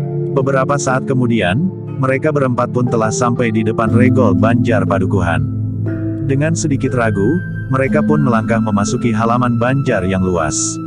Seimbang dengan besarnya padukuhan, maka banjarnya pun merupakan banjar yang besar dengan halaman yang luas. Bangunannya meskipun tidak berlebihan, namun nampak kokoh. Ternyata penunggu banjar itu pun seorang yang baik pula. Kimina, Nyimina, Wiyati dan Wandan diterima dengan baik. Penunggu banjar yang sudah tua itu pun tidak menolak mereka. Meskipun mereka hanya dapat menginap di serambi yang disekat dengan dinding bambu, namun mereka merasa bahwa mereka sudah diperlakukan dengan baik. Apalagi kakek Supa itu telah memberi mereka minuman hangat pula dan bahkan kepada mereka telah dihidangkan ketela pohon rebus yang masih mengepul. Kebetulan Kisanak, berkata kakek Supa, kebetulan kami merebus ketela pohon hasil tanaman kami sendiri. Silakan makan dan minum. Terima kasih, Ki Supa, jawab Kimina. Ki Supa itu sendiri agaknya sudah lebih tua dari Kimina. Tetapi ia nampak masih cukup kuat menjalankan tugas-tugasnya di banjar itu. Ketika malam menjadi semakin dalam, setelah wayah sepi bocah, Ki Supa justru telah menemui Kimina untuk berbincang-bincang. Karena mereka hampir sebaya, maka pembicaraan mereka pun nampaknya dapat saling menyesuaikan diri. 2 hari lagi, pemilihan itu akan dilaksanakan, berkata Ki Supa. Bukankah biasanya, untuk menggantikan seorang Demang, akan diangkat anaknya laki-laki? Ki Demang yang meninggal dengan tiba-tiba sebulan yang lalu itu, tidak mempunyai anak, Kisanak. Padahal menurut wujudnya seharusnya Nyi Demang itu adalah perempuan yang subur. Di masa mudanya, Nyi Demang itu agak lebih gemuk dari sekarang setelah ia menjadi semakin tua. Bagaimana dengan Ki Demang? Ki Demang adalah seorang laki-laki yang tegar. Tubuhnya tinggi besar. Ia adalah seorang yang memiliki kemampuan yang tinggi serta tenaga yang sangat besar. Sampai hari tuanya, ia adalah seorang yang perkasa. Namun tiba-tiba saja Ki Demang itu sakit. Tidak lebih dari sepekan, Ki Demang itu tidak tertolong lagi jiwanya. Sakit apa yang diderita oleh Ki Demang itu? Nafasnya menjadi sesak, dadanya terasa sakit, tubuhnya menggigil seperti orang kedinginan. Namun kadang-kadang menjadi panas seperti dipanggang di atas api. Ketika di hari-hari terakhir keadaannya itu nampak membaik, namun Ki Demang itu justru meninggal. Umur berapa saat Ki Demang itu meninggal? 88. 88. Ya, Kimina mengangguk-angguk. Katanya, umur Ki Demang termasuk umur yang panjang. Ya, tetapi ayahnya, Ki Demang tua, saat meninggal umurnya sudah 100 tahun lebih. Kimina pun mengangguk-angguk. Namun kemudian ia pun bertanya, berapa umur Nyi Demang itu sekarang? Sudah lebih dari 80. Tetapi Nyi Demang itu masih nampak kokoh. Nyi Demang di usianya yang sudah lebih dari 80 itu pendengaran serta penglihatannya masih utuh. Ia masih dapat ikut membantu bekerja di dapur. Membersihkan biliknya sendiri serta ingatannya pun masih jernih. Kimina itu pun mengangguk-angguk. Nah, karena di Kademangan ini segera diperlukan seorang yang dapat memimpin dengan baik, maka setelah sebulan Ki Demang meninggal, maka di Kademangan ini akan diselenggarakan pemilihan Demang. Di Banjar ini, ya, di Banjar ini, padukuhan ini adalah padukuhan induk. Kimina mengangguk-angguk. Dalam pada itu, Wiyati yang mendengar pembicaraan itu di seberang dinding bambu berbisik kepada Nyi Mina, apakah paman akan terlibat lagi, Bibi? Pemilih itu masih akan berlangsung 2 hari lagi. Nyi Mina tersenyum. Katanya, tidak, pamanmu tidak akan terlibat lagi. Pamanmu hanya ingin tahu saja. Wiyati mengerutkan dahi. Namun kemudian ia pun mengangguk-angguk kecil. Dalam pada itu, Kimina pun kemudian bertanya, siapa saja yang menjadi calon Demang itu Ki Supa? Petik 2. Seorang masih terhitung muda. Ia adalah kemanakan Ki Demang yang sudah meninggal itu. Ayahnya adalah adik Ki Demang. Kimina mengangguk-angguk. Seorang lagi adalah sepupu Ki Demang. Juga sudah agak tua, tetapi umurnya belum lebih dari 60 tahun. 60 tahun. Seandainya ia terpilih, ia tidak akan terlalu lama menjabat. Jika umurnya mencapai sebagaimana Ki Demang, ia mempunyai waktu 28 tahun. Selebihnya, ia dapat merintis jalan baik bagi anak cucunya kelak. Hanya 2 orang calon, masih ada seorang lagi. Seorang yang mempergunakan uangnya untuk membeli dukungan baginya. Kimina mengangguk-angguk. Katanya, di mana-mana ada saja orang yang mempergunakan uangnya untuk dapat mencapai maksudnya. Baik atau buruk, ya, orang itu adalah seorang yang kaya. Ia berpengaruh karena uangnya yang berlimpah. Ia memiliki tanah hampir separuh dari tanah yang dimiliki oleh Kademangan ini. Bahkan ia mulai merambah ke Kademangan-Kademangan tetangga. Jika ia berhasil menjadi Demang di Kademangan ini, maka habislah para penghuni Kademangan ini yang lain. Semua tanah di Kademangan ini akan menjadi miliknya. Penghuni Kademangan yang lain akan menjadi pekerja-pekerja di tanahnya. Ia tidak akan menghiraukan kebutuhan orang-orang padukuhan ini. Tanah di Kademangan ini akan ditanami tanaman yang menguntungkan saja baginya tanpa menghiraukan kebutuhan beras dan jagung bagi rakyatnya. Bukankah rakyat menang memilih, sahut Kimina, asal mereka tidak memilih orang itu, maka yang dicemaskan itu tidak akan terjadi. Ya, tetapi orang itu banyak mempunyai kaki tangan. Orang-orang yang tidak segan-segan mempergunakan kekerasan selain uang, janji-janji di samping ancaman-ancaman. Kimina termangu-mangu sejenak. Namun kemudian ia pun bertanya, bagaimana dengan pemerintahan di Mataram? Apakah tidak ada petugas yang akan mengawasi pemilihan itu?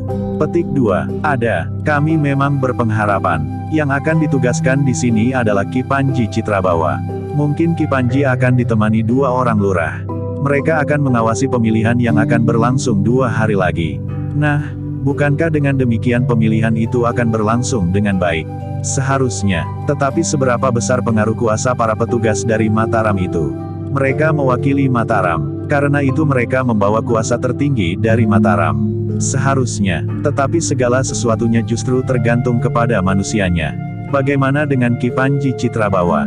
Kami belum tahu. Nama itu baru kami dengar.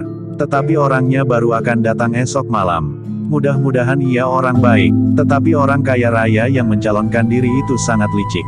Ia mempunyai 1000 macam cara untuk mencapai maksudnya. Siapa tahu, bahwa orang itu sekarang telah berada di Mataram menemui Ki Panji Citrabawa. Kimina mengangguk-angguk, tetapi ia pun masih bertanya, bagaimana dengan kedua orang calon yang lain? Tidak ada masalah. Bagi rakyat kami, keduanya sama saja. Mereka adalah orang-orang baik. Bahkan kemanakan Ki Demang itu sebenarnya tidak bernafsu untuk mencalonkan diri. Semula ia sudah siap mendukung pencalonan pamannya, sepupu Ki Demang. Bahkan ayahnya, adik Ki Demang yang baru saja meninggal itu pun tidak berminat untuk menjadi Demang. Ia adalah seorang pedagang yang berhasil, meskipun tidak menjadi sekaya calon seorang lagi.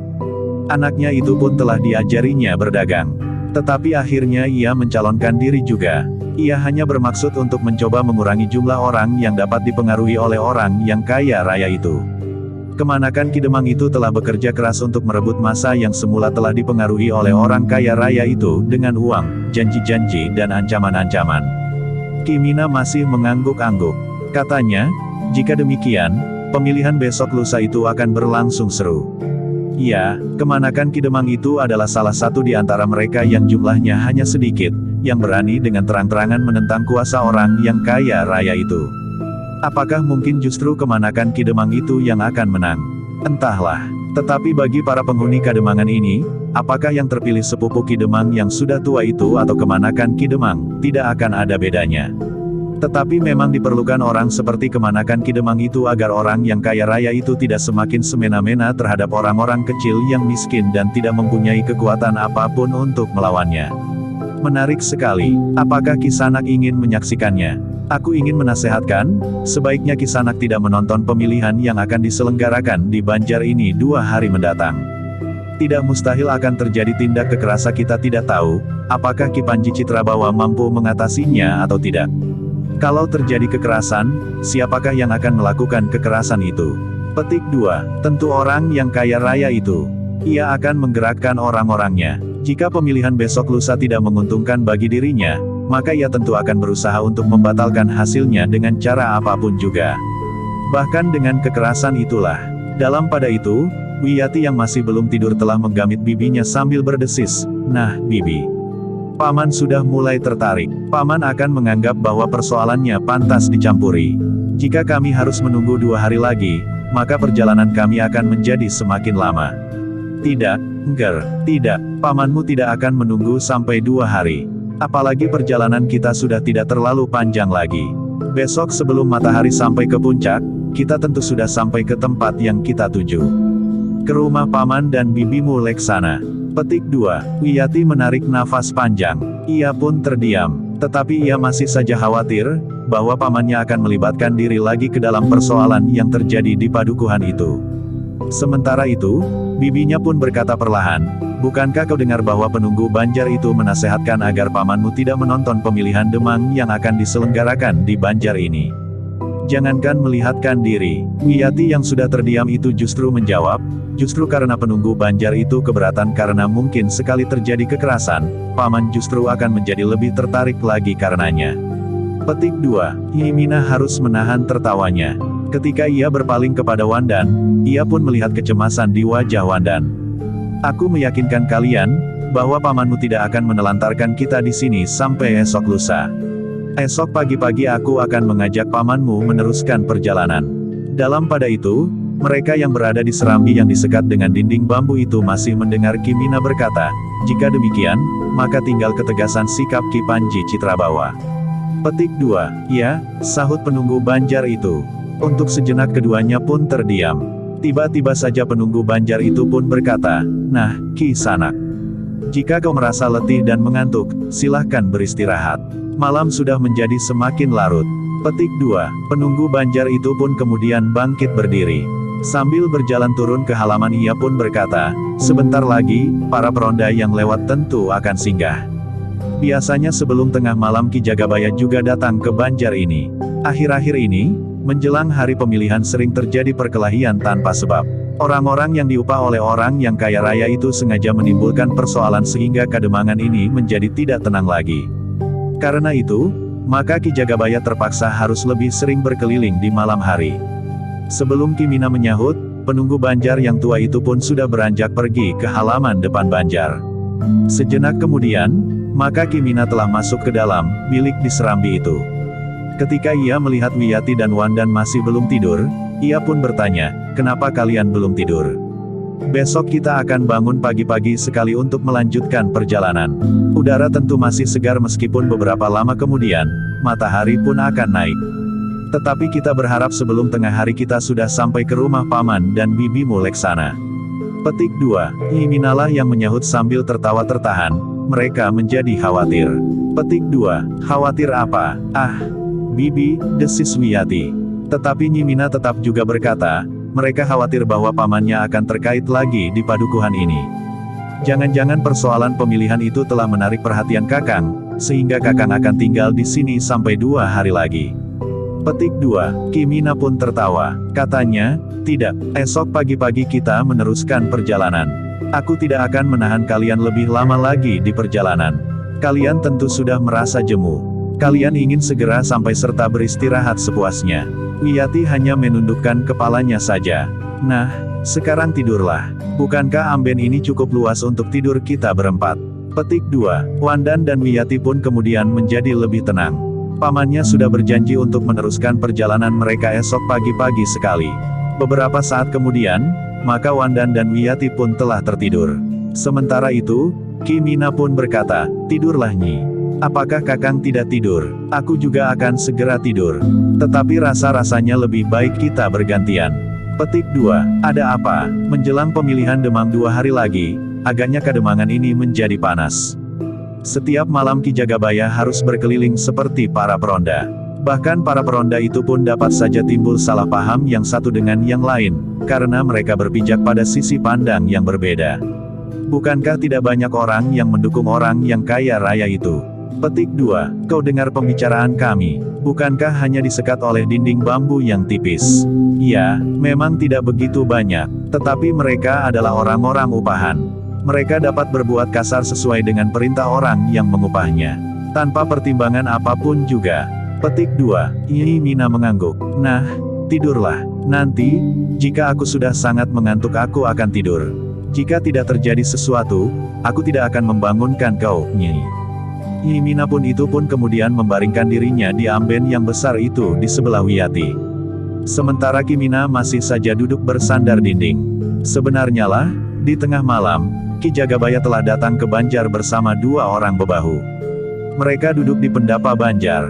Agaknya penunggu Banjar itu tidak mengatakan kepada Ki Jagabaya bahwa ada orang yang sedang menginap di Banjar itu, sehingga Ki Jagabaya pun tidak menyinggung-nyinggungnya sama sekali.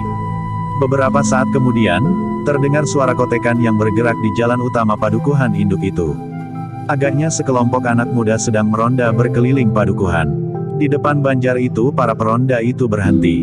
Terdengar suara orang yang ada di pendapa. Agaknya suara Ki Demang, apakah kalian tidak singgah?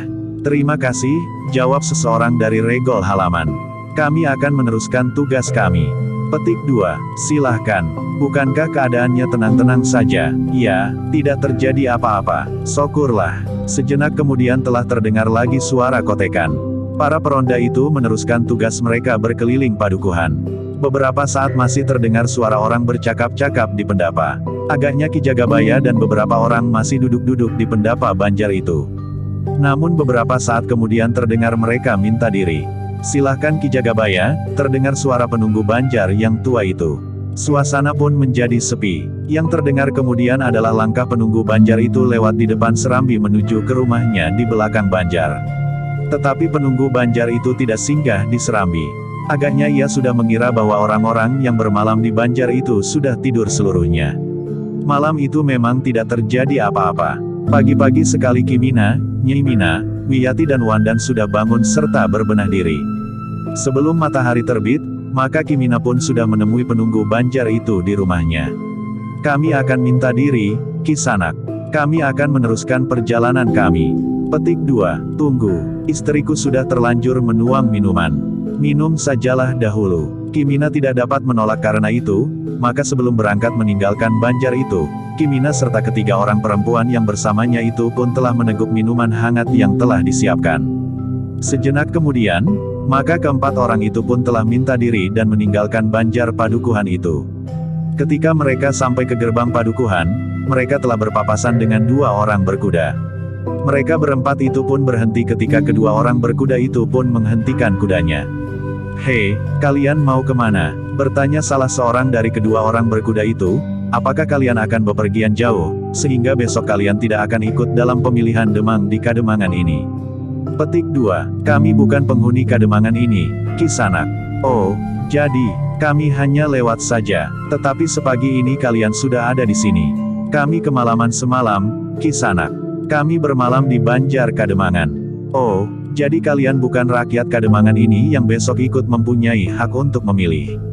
"Tidak." "Bagus. Kalian demikian pergilah. Kami tidak jadi memberikan uang kepada kalian." "Uang?" "Ya, kami menjanjikan uang bagi mereka yang bersedia memilih Ki Warnatama." "Ki Warnatama?" "Ya, orang terkaya bukan saja di Kademangan ini, tetapi juga Kademangan-Kademangan tetangga." "Sayang, Kisanak, jika saja kami rakyat Kademangan ini, maka kami akan senang sekali memilih Ki Warnatama." Petik 2. Kedua orang berkuda itu tidak bertanya lagi. Tetapi mereka pun kemudian memasuki padukuhan yang baru mulai terbangun dari tidurnya yang nyenyak. Suasana pemilihan besok itu semakin terasa, desis Kimina. "Kenapa baru sekarang orang itu membagi-bagikan uang?" "Tentu bukan baru sekarang. Tentu sudah sejak kemarin lusa, bahkan sepekan atau 2 pekan yang lalu. Jika pagi ini mereka masih juga melakukannya, tentu bagi mereka yang terlampaui. Mereka juga mengira bahwa kita telah terlampaui. Sehingga mereka masih juga menawarkan agar kita mendukung pencalonan Ki Warnatama." Petik 2. Agaknya Ki Warnatama itulah yang disebut penunggu Banjar itu sebagai seorang yang kaya raya yang memiliki tanah hampir separuh dari tanah yang ada di Kademangan ini. Petik 2. "Iya, ternyata ia memang membagi-bagikan uang." Namun pembicaraan mereka terputus ketika Wiyati berkata, "Marilah, Bibi. Mumpung masih pagi." Kimina dan Nyi Mina tertawa. Dengan nada rendah Nyi Mina pun berkata, "Wiyati sudah menjadi cemas, bahwa perhatian Kakang akan tertarik kepada orang-orang yang membagi-bagikan uang itu. Mereka tentu membawa uang banyak." Kimina itu pun menyahut sambil tertawa, "Jika saja kita sedikit berbohong dan mengaku bahwa esok kita akan ikut dalam pemilihan, maka kita akan mendapatkan uang." Petik 2. Tetapi mereka akan tahu, bahwa kita berbohong. Tetapi kita sudah tidak berada di padukuhan ini lagi. Namun Nyi Mina itu masih saja bergumam, "Tetapi kenapa mereka tidak tahu, bahwa kita bukan orang Kademangan ini?" Petik 2. Mereka adalah orang-orang upahan. Mereka bukan penghuni Kademangan ini. Nyi Mina mengangguk-angguk. Namun sekali lagi Wiyati beresis, "Kita akan melanjutkan perjalanan, Paman." Petik 2. Iya, marilah." Mereka pun kemudian telah melanjutkan perjalanan selagi matahari masih baru akan terbit. Cerahnya pagi disambut oleh kicau burung-burung liar di pepohonan. Di ujung daun masih bergayutan titik-titik embun, pagi yang bening. Keempat orang itu mulai berpapasan dengan orang-orang yang akan pergi ke pasar. Ada di antara mereka yang menggendong bakul berisi hasil ladang mereka. Ada yang memikul kayu bakar. Ada yang mengusung sekarung kecil beras di kepalanya. Ada yang membawa seikat besar daun pisang, dan bahkan ada yang membawa beberapa ekor ayam. Pagi pun mulai menjadi ramai. Sementara matahari telah bangkit dari balik pegunungan. Keempat orang itu pun berjalan semakin jauh dari Kademangan yang akan menyelenggarakan pemilihan Demang di keesokan harinya. Pemilihan yang jarang sekali diselenggarakan, karena biasanya kedudukan Demang itu mengalir dari orang tua ke anaknya laki-laki atau ke menantunya laki-laki jika Ki Demang tidak mempunyai anak laki-laki. Ketika mereka memasuki sebuah padukuhan di seberang bulak, yang agaknya masih termasuk Kademangan yang akan menyelenggarakan pemilihan itu, suasananya pun sudah terasa. Beberapa orang anak muda berkumpul di depan gerbang padukuhan. Nampaknya mereka sudah siap untuk melakukan sesuatu, yang agaknya tentu ada hubungannya dengan mencari pengaruh untuk mendukung orang yang mereka calonkan menjadi Demang. Ketika Kimina, Nyi Mina, Wiyati dan Wandan lewat, mereka tidak bertanya apa-apa. Tetapi sikap mereka adalah sikap kebanyakan anak-anak muda jika mereka melihat gadis-gadis yang lewat. Sikap mereka tidak ada hubungannya dengan pesan yang harus mereka emban dalam hubungannya dengan pemilihan esok pagi. Kimina, Nyi Mina, Wiyati dan Wandan tidak menghiraukan mereka. Mereka berjalan saja menyusuri jalan utama padukuhan itu. Demikian mereka sampai di dalam padukuhan, maka suasana hangatnya hari-hari mendekati hari pemilihan Demang itu semakin terasa. Terutama nampak sekali kegiatan anak-anak mudanya. Agaknya orang-orang padukuhan itu mempunyai sikap yang sejalan tentang calon yang akan mereka pilih. Semaunya nampak bekerja sama dengan baik. Ketika keempat orang itu lewat di jalan utama, di antara anak-anak muda yang berada di jalan utama itu pun bergeser menepi. Tetapi ada saja di antara mereka yang tertawa-tawa sambil berbisik-bisik sambil memandangi Wiyati dan Wandan yang menundukkan wajah mereka dalam-dalam.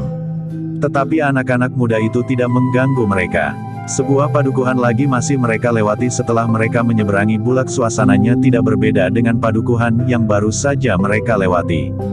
Tetapi keempat orang itu tidak terpengar sama sekali.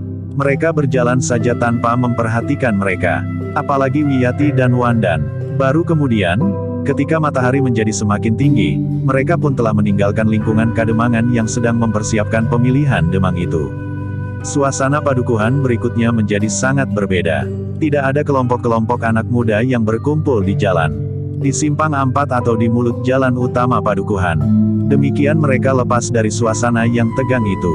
Wiyati berdesis, "Bibi, rasa-rasanya nafasku menjadi longgar sekarang." Nyi Mina tertawa sambil menjawab, "Iya. Kemungkinan paman terlibat menjadi semakin kecil." Wiyati pun tertawa. Wandan dan Kimina yang mendengarnya ikut tertawa pula. "Aku sudah berjanji bahwa hari ini kita akan meneruskan perjalanan sampai ke tujuan," berkata Kimina. Demikianlah keempat orang itu pun berjalan terus meninggalkan Kademangan yang sedang sibuk untuk memilih pemimpinnya itu semakin jauh. Padukuhan demi padukuhan pun telah mereka lewati. Jalan yang lurus, berkelok dan bahkan turun naik pun telah mereka tempuh. Sekali-sekali mereka menuruni tebing yang landai di pinggir sungai yang tidak mempunyai jembatan. Matahari pun bergerak semakin tinggi di langit, panasnya pun semakin terasa menggigit kulit, keringat pun semakin lama semakin banyak mengalir membasahi pakaian mereka. Di depan sebuah pasar Nyi Mina mengajak Wiyati dan Wandan singgah di sebuah kedai. Tetapi Wiyati itu pun menjawab, "Bukankah kita sudah hampir sampai? Menurut Paman dan Bibi, sebelum matahari sampai di puncak, kita sudah akan sampai di rumah Paman dan Bibi Leksana." Petik 2. Ya, rumahnya memang sudah tidak terlalu jauh lagi. Karena itu, sebaiknya kita tidak usah singgah lagi. Kimina tersenyum sambil berkata, "Aku berjanji untuk tidak melibatkan diri dalam persoalan apapun." Petik 2. Jika kita berjalan terus, bukankah kita sudah hampir sampai? Kimina menarik nafas panjang. "Kau tidak haus?" bertanya Kimina. "Kita beli dawet cendol saja di sebelah gerbang pasar itu," jawab Wiyati. "Baiklah," sahut Kimina, "kita berhenti di sebelah gerbang pasar." Mereka berempat pun kemudian duduk di sebelah amben panjang yang melekat pagar pasar yang sedang ramai itu. Mereka pun membeli dawet cendol dengan pemanis legen kelapa. "Alangkah segarnya," desis Kimina. "Ternyata dawet cendol ini tentu lebih segar daripada minuman yang dapat kita pesan di kedai-kedai itu," berkata Nyi Mina kemudian. "Di sini juga tidak ada persoalan," berkata Wiyati kemudian. Yang lain pun tertawa pula. Ternyata Kimina tidak hanya membeli dawet cendol. Di dekatnya ada seorang perempuan tua yang menjual jadah serundeng. Sambil minum dawet cendol, Kimina pun makan jadah serundeng. Bahkan kemudian juga Nyi Mina, Wiyati dan Wandan. Namun ketika mereka sudah membayar harga makanan dan minuman yang mereka beli, mereka dikejutkan oleh keributan yang terjadi di dekat pintu gerbang. Seorang anak muda tiba-tiba saja telah ditangkap oleh beberapa orang. Sementara seorang anak muda yang lain berteriak sambil menuding anak muda itu, ya, ia yang telah mencopet kampil bibi yang bajunya lurik biru itu. Petik 2. Anak yang ditangkap itu menjadi bingung. Dengan wajah yang menjadi pucat itu pun bertanya, "Ada apa? Ada apa? Kau telah mencopet kampil perempuan itu, hei?" Bentak seorang laki-laki yang bertubuh tinggi. "Mencopet? Aku tidak tahu maksud paman. Jangan pura-pura. Di mana kampil yang kau copet itu?" "Kampil itu dilemparkan kepada kawannya," teriak anak muda yang menudingnya itu. "Jangan ingkar," seorang laki-laki berkumis tebal mulai bertindak kasar. "Aku tidak tahu apa-apa. Aku tidak tahu apa-apa. Diam. Di mana kampil itu? Siapakah kawanmu yang telah menerima kampil itu darimu? Siapa? Yang mana? Tunjukkan kepada kami. Orang itu juga harus ditangkap." Anak muda itu menjadi semakin bingung. Tiba-tiba saja seseorang telah menyambar ikat kepalanya dan membantingnya di tanah. Sedang yang lain mencengkam rambutnya yang hitam lekam. Seorang laki-laki yang bertubuh gemuk mulai memukulnya sambil berteriak, "Cepat! Tunjukkan di mana kawanmu itu." Petik 2. Beberapa orang yang lain pun telah ikut-ikutan memukulnya pula. Dalam pada itu, Wiyati pun berdesis, "Paman berjanji untuk tidak mencampuri persoalan apapun." Petik 2. Kimina tidak menjawab, namun tiba-tiba saja ia menangkap baju seorang anak muda yang berjalan cepat lewat di depannya. "Tunggu, ada apa? Bukankah kau yang menuding anak yang dipukuli itu mencopet kampil orang?" Petik 2. Anak itu memang mencopet. Kimina tidak mendengarkannya. Ia pun menarik anak muda itu ke kerumunan orang yang sedang memukuli anak muda yang dituduh mencopet itu. "Bukan anak itu yang bersalah," teriak Kimina. Suaranya bagaikan guru yang menggelegar di langit, sehingga orang-orang yang sedang memukuli anak muda yang dituduh mencopet itu terkejut. Orang yang bertubuh gemuk dan berwajah kasar kemudian bertanya, "Ada apa? Kau siapa? Bukan anak itu yang bersalah. Tetapi anak ini. Hei, dari mana kau tahu?" Petik 2. Anak yang ditarik Kimina itu meronta sambil berteriak, "Lepaskan aku. Akulah yang telah menangkap copet itu." Ya, anak itulah yang melihat bahwa anak ini telah mencopet kampil perempuan berbaju lurik biru itu. Petik 2. "Tidak, aku tidak mencopet," sahut anak yang telah dipukuli itu. "Diam!" Seorang laki-laki yang bertubuh tinggi itu mengayunkan tangannya. Tetapi tangannya membentur tangan Kimina sehingga orang itu menyeringai kesakitan, seolah-olah tangannya telah membentur sebatang tongkat besi. "Dengar," berkata Kimina, "anak inilah yang telah mencopet kampil perempuan itu. Aku melihatnya sendiri. Ia sengaja menunjuk orang lain, agar ia sendiri tidak dituduh. Ketika kalian yang berpikiran pendek itu telah termakan oleh cerita bohongnya, maka anak ini segera melarikan diri. Untunglah aku sempat menangkapnya. Barang bukti itu masih ada padanya. Ia tidak sempat melemparkannya, karena ia mengira bahwa ia akan dapat meloloskan diri." Orang-orang yang telah terlanjur memukuli anak muda yang tidak bersalah itu pun berdiri termangu-mangu. Sambil mendorong anak yang ditangkapnya itu, Kimina berkata, "Geledah anak itu. Apakah ia masih membawa barang bukti itu atau tidak?" Dua orang laki-laki segera menggeledah anak itu meskipun anak muda itu meronta-ronta dan menolak. Namun akhirnya di balik bajunya telah diketemukan kampil uang yang telah dicopetnya dan tidak sempat membuangnya. "Inikah kampilmu, Nyi?" bertanya laki-laki yang menemukan kampil itu.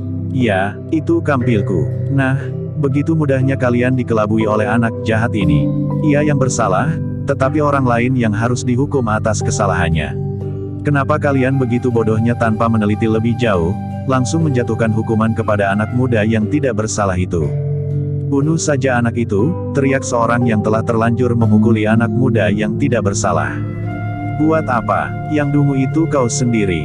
Sekarang kau akan menimpakan penyesalan atau kedunguanmu kepada anak ini." Orang itu terdiam. "Seandainya aku tidak melihat anak ini bersalah, apa jadinya dengan anak muda yang tidak tahu apa-apa itu? Kalian memukulinya sampai setengah mati. Kemudian anak itu akan diseret ke rumah Ki Demang untuk diadili dan kemudian dihukum tanpa melakukan kesalahan apa-apa. Sedangkan pelaku yang sebenarnya bebas untuk menikmati hasil kejahatannya." Orang-orang yang telah memukuli anak muda yang tidak bersalah itu menundukkan kepalanya. "Kalian tidak usah memukuli anak ini. Anak ini akan aku serahkan kepada petugas yang menjadi ketenangan pasar ini." Tetapi Kimina tidak perlu pergi kemana-mana. Sejenak kemudian dua orang petugas yang mendapat laporan tentang keributan itu pun segera mendatangi. Apa yang telah terjadi? Kimina pun menceritakan dengan singkat apa yang telah terjadi. kemudian menyerahkan anak muda yang telah bersalah itu. Perempuan inilah pemilik kampil yang dicopetnya itu, berkata Kimina kemudian. Petugas itu pun kemudian membawa anak muda yang telah mencopet itu ke gardu mereka. Mereka pun telah mengajak perempuan yang telah kehilangan kampilnya itu pula. Tetapi Kimina sendiri telah menyingkir dan kembali kepada Nyimina, Wiyati dan Wandan. Mari kita pergi, berkata Kimina, jika petugas itu sadar bahwa aku tidak ada, mereka tentu akan mencari aku untuk bersaksi. Bukan apa-apa, tetapi waktuku akan terampas. Petik 2. Paman telah melibatkan diri lagi, desis Wiyati. Aku tidak sampai hati untuk berdiam diri. Anak yang tidak bersalah itu akan dapat menderita bahkan seumur hidupnya jika ia sampai menjadi cacat. Untunglah bahwa anak itu tidak cedera. Keadaannya masih belum parah. Mereka berempat pun kemudian telah meninggalkan pasar itu. Namun Wiyati masih sempat berkata, kenapa orang yang tidak bersalah justru harus memikul beban kesalahan orang lain, Paman?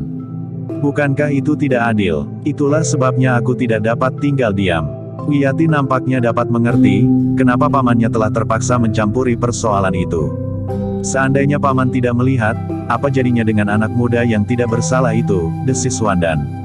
Anak muda itu telah terbentur tawang. Maksud paman. Petik 2. Kepala anak itu telah membentur udara.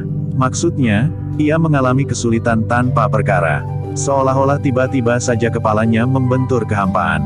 Nyimina pun kemudian berkata, pepatah itu lengkapnya begini nger, kesandung ing rata, kebentus ing tawang.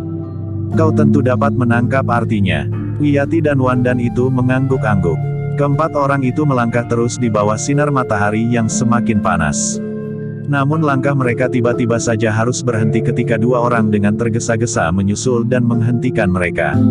Ada apa Kisanak? Bertanya Kimina sambil mengamati kedua orang yang berwajah seram itu. Kenapa kau ikut campur urusan orang lain, Kek? Bertanya seorang di antara mereka. Tentang apa? Tentang anak muda yang mencopet itu.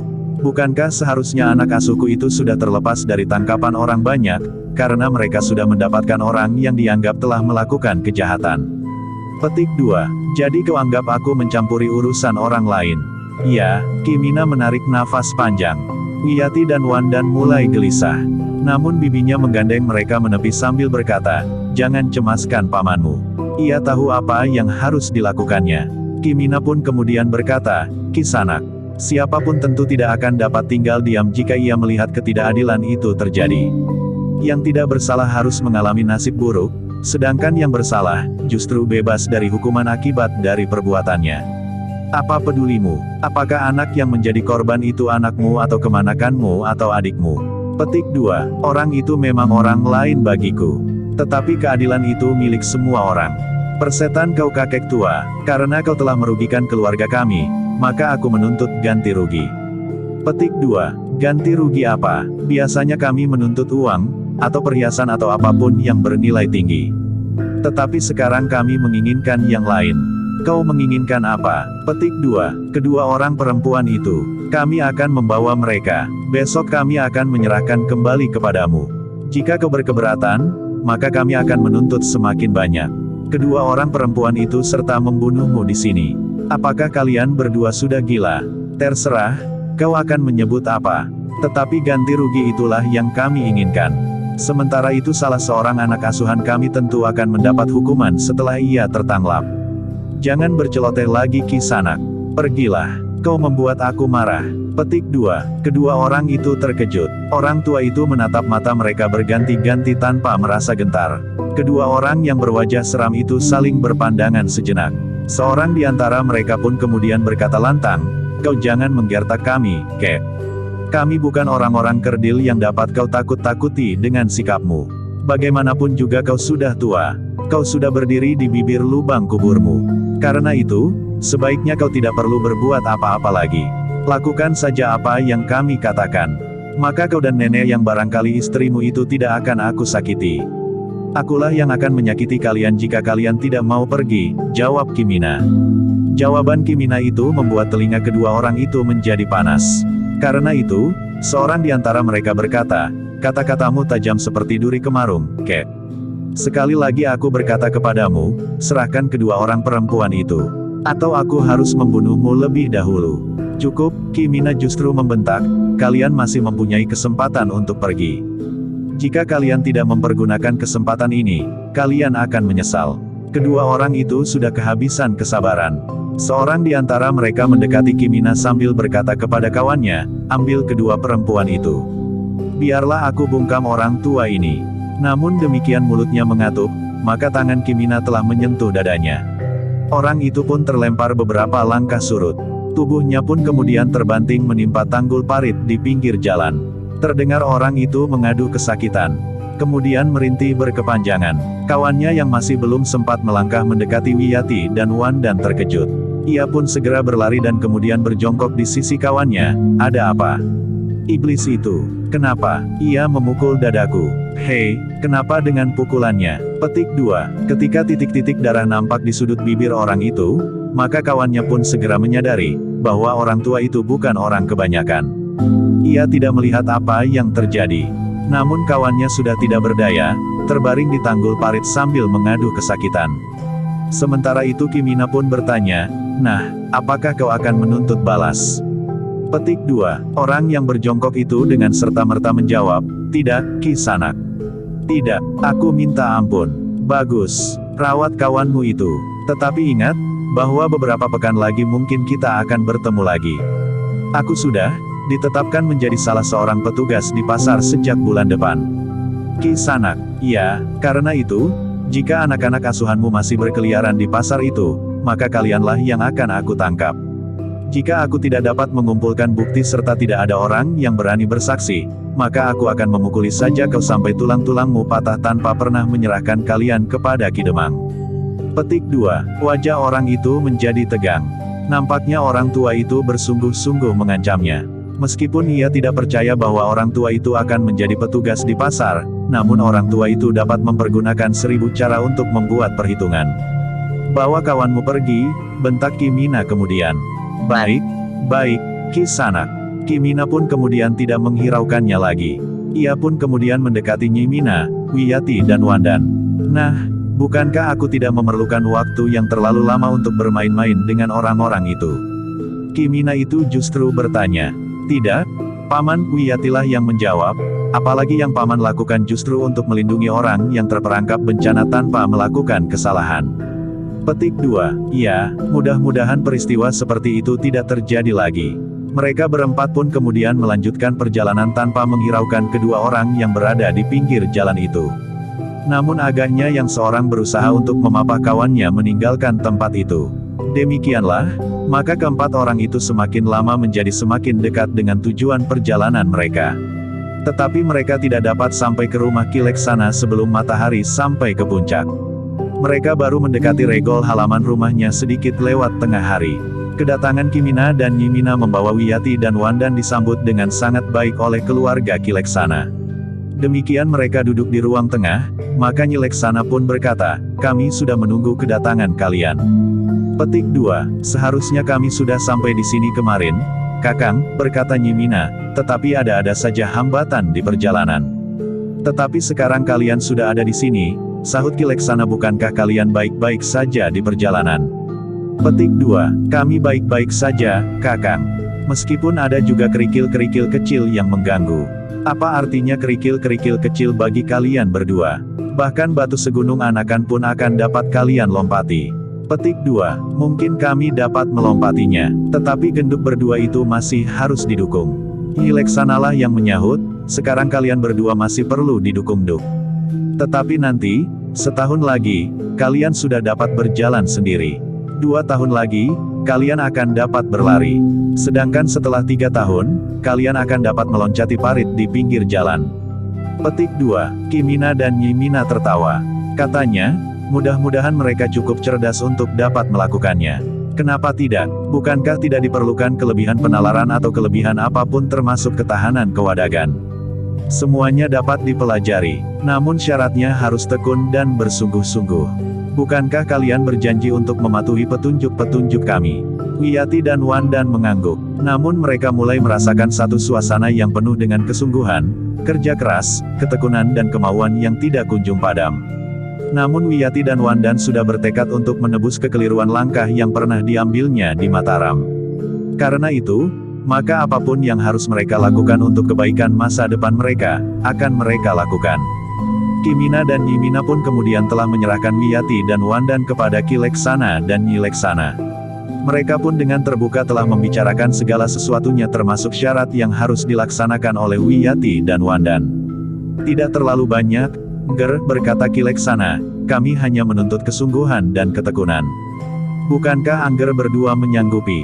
Wiyati dan Wandan mengangguk. Yang lain-lain dapat kita bicarakan kemudian, berkata Nyileksana. Namun Kileksana dan Nyileksana pun telah mengatakan berterus terang kepada Wiyati dan Wandan, bahwa mereka sudah mengetahui jalan kehidupan keduanya yang berliku. Tetapi hari-hari kalian masih panjang. Kami yakin bahwa kalian akan menemukan masa depan kalian. Karena itu, maka menjadi kewajiban kalian untuk memperjuangkan masa depan kalian, berkata Kileksana. Wiyati dan Wandan menundukkan wajah mereka.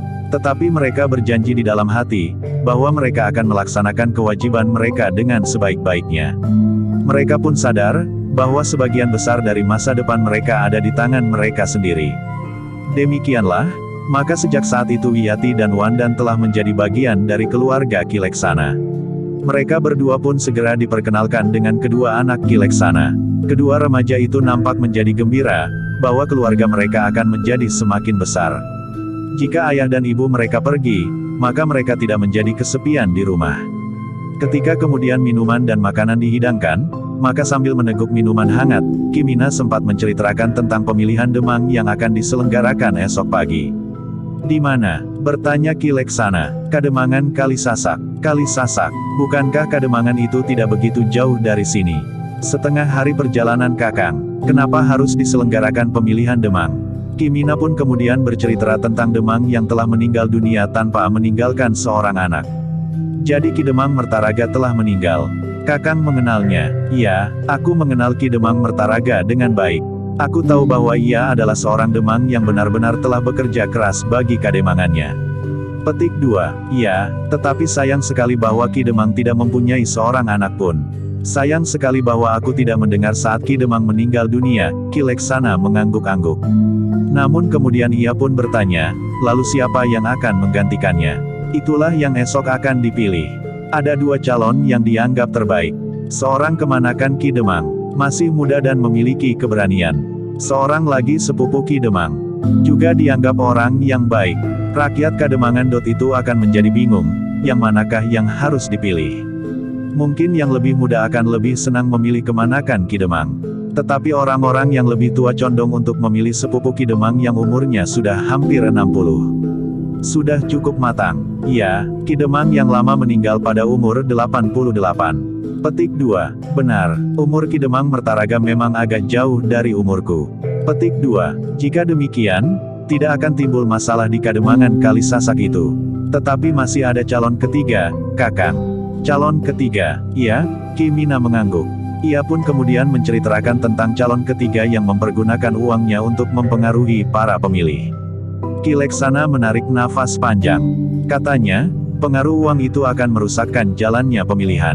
Orang-orang yang terpengaruh oleh uang dan janji-janji itu akan beranjak dari kata hatinya. Mereka akan membelakangi nuraninya sendiri. Meskipun terjadi pertentangan di dalam dirinya, namun pengaruh uang, janji-janji dan harapan-harapan yang mungkin kosong saja, sebagian dari mereka akan mematikan kejujuran mereka sendiri. Petik 2. Itulah yang akan terjadi di Kademangan itu, Kakang.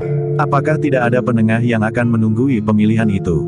Ada Kakang. Ki Panji Citrabawa dengan dua orang lurah prajurit. Petik 2. Mudah-mudahan mereka benar-benar prajurit yang baik dan menjadi penengah yang baik pula. Apa Kakang meragukannya? Kileksana tersenyum. Katanya, pertanyaanmu itu pun pertanda keraguanmu, Adi. Kimina menarik nafas panjang. Katanya, iya, aku memang meragukan, apakah penengah itu benar-benar dapat berdiri di tengah. Entahlah, tetapi kepercayaanku terasa semakin menyusut. Bukan salahmu Adi.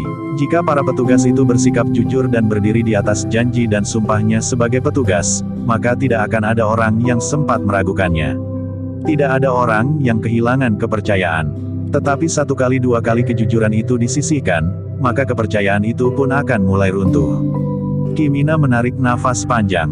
Namun tiba-tiba saja Kileksana itu pun berkata, Adi ingin melihat pemilihan itu. Kimina termangu-mangu sejenak. Namun kemudian ia pun bergumam, sebenarnya lah Kakang. Aku ingin menyaksikan pemilihan itu. Tetapi hanya menyaksikan saja apa yang terjadi, karena aku tidak bersangkut paut dengan Kademangan itu. Baiklah, Adi, malam nanti kita pergi ke Kademangan Kalisasak. Kita akan melihat apa yang terjadi. Ada beberapa orang yang aku kenal di Kalisasak kecuali Ki Demang. Aku juga kenal Ki Jagabaya dan barangkali kedua calon yang dianggap terbaik itu pun sudah mengenal aku yang sering mengunjungi Ki Demang Mertaraga. Petik 2, Kimina itu pun dengan serta-merta menyahut, aku setuju Kakang. Malam nanti kita pergi ke Kalisasak. Ketika hal itu disampaikan kepada Nyimina dan Nyileksana, maka Wiyati yang mendengamnya pun berdesis di belakang bibinya. Nah, bukankah Paman tertarik pada pemilihan itu? Nyimina tertawa, sementara Wiyati pun berdesis pula, untunglah bahwa rumah Uwaleksana sudah dekat, sehingga Paman telah mengantarkan aku dan Wandan lebih dahulu ke rumah Uwaleksana. Petik 2, Kimina pun tertawa pula sambil berkata, aku pun tidak dapat menunggu terlalu lama di Kademangan itu. Mungkin kita akan dicurigai. Karena itu, maka aku bawa kalian lebih dahulu kemari sehingga aku justru akan dapat dengan leluasa menonton pemilihan itu. Petik 2, Kileksana yang mengerti serba sedikit persoalannya ikut tertawa pula. Nah, biarlah nanti malam aku dan Uwakmu Leksana saja yang pergi. Kau dan Wandan tinggal di rumah bersama Bibi dan kedua orang kakakmu itu. Iya, meskipun mereka masih remaja tetapi menurut urutan abu keturunan, kau memanggil mereka Kakang. Wiyati tersenyum, tetapi ia pun kemudian mengangguk sambil menjawab, ya, Paman. Petik 2, apakah kami tidak ikut nonton pertunjukan yang jarang sekali terjadi itu? Bertanya Nyileksana. Ya, kenapa kami tidak ikut? Biarlah Wiyati dan Wandan di rumah. Tidak akan ada yang mengganggu. Bukankah padukuhan ini terhitung ramai sehingga tidak akan ada orang-orang jahat berkeliaran di padukuhan ini? Bukankah begitu Mbokayu? Sahut Nyimina. Kimina menarik nafas panjang. Namun kemudian ia pun berkata, terserah saja kepada Kakang Leksana. Baiklah, tetapi kita hanya menonton saja. Sampai di mana pageran dan tatanan itu benar-benar ditegakkan. Kita akan melihat Ki Panji Citrabawa. Apakah ia benar-benar seorang prajurit atau tidak lebih dari seorang tenaga upahan yang lebih menghargai upah dari kewajibannya? Petik 2, demikian, setelah malam tiba, maka Kimina, Nyimina, Kileksana dan Nyileksana telah mempersiapkan diri. Kedua anak laki-laki Kileksana itu pun telah diberi berbagai macam pesan oleh ayah dan ibunya. Jaga adikmu baik-baik, pesan Nyileksana. Ya, Ibu, kami akan menjaga mereka berdua. Sebenarnya lah di wajah Wiyati dan Wandan membayangkan kecemasannya. Namun ketika mereka melihat kedua remaja anak Kileksana itu menyandarkan tombak pendek di dekat pembaringan mereka, Wiyati dan Wandan pun menjadi sedikit tenang. Mudah-mudahan tidak ada apa-apa, Yu, desis anak Kileksana yang tua. Kenapa kau panggil Mbokayu? Kaulah yang lebih tua. Anak itu tersenyum. Tetapi ia tidak menjawab. Baiklah, tidak ada salahnya kau panggil Mbokayu kepada mereka berdua, desis Kileksana. Malam itu, Wiyati dan Wandan yang baru saja berada di rumah itu, telah ditinggal oleh Kimina, Nyimina, Kileksana dan Nyileksana. Demikian mereka berempat pergi, maka anak-anak Kileksana itu pun segera mempersilahkan mereka berdua untuk masuk ke dalam bilik yang sudah disiapkan bagi mereka. Padukuhan ini termasuk padukuhan yang aman, Mbokayu, berkata anak Kileksana yang tertua, setiap malam anak-anak muda yang sudah menginjak usia dewasa serta semua laki-laki yang masih terhitung muda, mendapat kewajiban untuk meronda. Petik 2, bagaimana dengan Uwaleksana? Bertanya Wiyati. Ayah sudah dianggap terlalu tua untuk meronda. Karena itu, ayah sudah dibebaskan dari kewajiban meronda sedangkan kami berdua masih dianggap terlalu kecil. Petik 2, Wiyati mengangguk-angguk, namun kemudian ia pun mengajak Wandan masuk ke dalam bilik yang disediakan bagi mereka. Dalam pada itu, keempat orang yang akan pergi ke Kalisasak harus menempuh perjalanan yang cukup panjang. Tetapi mereka berempat dapat berjalan jauh lebih cepat meskipun di malam hari dibanding dengan perjalanan Kimina bersama Wiyati dan Wandan. Mereka berharap bahwa sedikit lewat tengah malam, mereka sudah berada di Kalisasak. Justru menjelang hari pemilihan itu akan dapat terjadi berbagai macam persoalan di Kademangan Kalisasak. Sebenarnya lah, sedikit lewat tengah malam, mereka sudah berada di Kalisasak. Mereka pun langsung pergi ke Banjar Kademangan untuk melihat apa yang sudah dilakukan oleh para bebahu padukuhan. Dengan sembunyi-sembunyi mereka berempat dapat mendekati Banjar Kademangan itu. Mereka melihat Ki Jagabaya dan beberapa orang bebahu berada di Banjar. Selain mereka masih ada beberapa orang yang berada di Banjar, yang agaknya sedang mempersiapkan segala sesuatunya untuk melaksanakan pemilihan Demang yang jarang terjadi itu. Di samping Ki Jagabaya dan para bebahu mereka melihat 3 orang yang agaknya para prajurit yang akan bertugas menjadi penengah dalam pemilihan Demang esok pagi.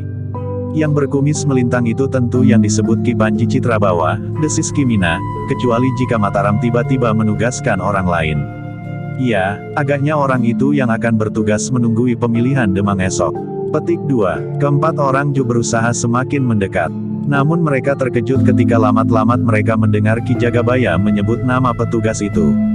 Bukan Ki Panji Citrabawa, desis Nyimina. Ya, namanya lain. Mungkin mereka datang menyertai Ki Panji Citrabawa itu. Nyimina mengangguk-angguk. Beberapa saat keempat orang itu bersembunyi di balik gerumbul-gerumbul perdu. Tiba-tiba saja mereka melihat seorang yang bertubuh tinggi, besar, berpakaian rapi dan terbuat dari bahan yang mahal memasuki regol Banjar diiringi oleh beberapa orang bersenjata. Apakah orang itu Ki Panji Citrabawa? Bisik Ki Leksana. Kimina termangu-mangu sejenak. Namun Nyi Leksana pun berbisik, orang itu tidak mengenakan pakaian keprajuritan seperti orang berkumis melintang itu. Petik 2. Tiba-tiba saja Ki Leksana berdesis, orang itu orang Kalisasak. Aku pernah melihatnya. Petik 2. Sebenarnya lah, Ki Jagabaya yang berdiri di tangga memandangi orang itu sambil bertanya, apa keperluanmu datang kemari? Kita sedang mempersiapkan tempat ini sebaik-baiknya agar besok segala sesuatunya dapat berjalan rancak. Aku akan bertemu dan berbicara dengan Ki Panji Citrabawa, jawab orang itu. Dengan demikian, maka keempat orang yang bersembunyi di belakang pohon perdu itu tahu, bahwa orang itu bukan Ki Panji Citrabawa. Lalu siapa? Desis Nyimina. Tetapi teka-teki itu segera terjawab. Ki Jagabaya itu pun berkata, Ki Sudagar, Ki Panji Citrabawa tidak jadi datang. Hei, kenapa? Nampaknya orang yang disebut Ki Sudagar itu terkejut. Orang yang berpakaian keprajuritan itulah yang menjawab, Ki Citrabawa tiba-tiba saja sakit. Ia muntah-muntah dan tidak dapat bangun dari pembaringan. Karena itu, maka akulah yang mendapat perintah untuk menggantikannya. Aku Rangga Wiratenaya. Petik 2. Wajah orang yang disebut Ki Sudagar itu menjadi merah. Dengan suara yang bergetar ia pun berkata, itu tidak mungkin. Tentu ada permainan buruk di antara para prajurit Mataram yang akan bertugas di Kademangan ini. Petik 2. Ada apa Ki Sudagar? Bertanya Ki Jagabaya, bukankah sama saja, siapapun yang mendapat tugas di Kademangan ini untuk menjadi saksi dan penengah jika terjadi sesuatu di dalam pemilihan itu? Petik 2. Tidak, tentu tidak sama. Kebijaksanaan seseorang dengan yang lain tentu berbeda. Kami hanya menjalankan kebijaksanaan yang telah digariskan oleh para pemimpin di Mataram, sahut prajurit yang berkumis melintang itu. Tetapi melaksanakan kebijaksanaan itu pun akan berbeda yang seorang dengan seorang yang lain. Petik 2. Tidak banyak yang harus kami lakukan di sini, Ki Sudagar, berkata Ki Rangga Wiratenaya, kami hanya hadir sebagai saksi. Baru jika ada hal-hal yang tidak berjalan menurut ketentuan dan tatanan yang berlaku, aku harus meluruskannya. Petik 2. Tidak, pemilihan Demang besok tidak akan dapat berlangsung tanpa ditunggui oleh Ki Panji Citrabawa. Tidak ada tatanan yang berkata seperti itu.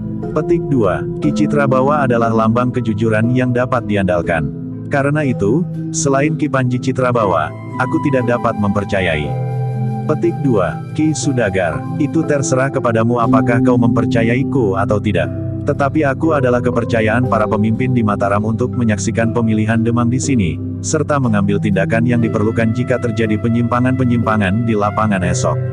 Petik 2. Tidak, tanpa Ki Panji Citrabawa pemilihan Demang batal.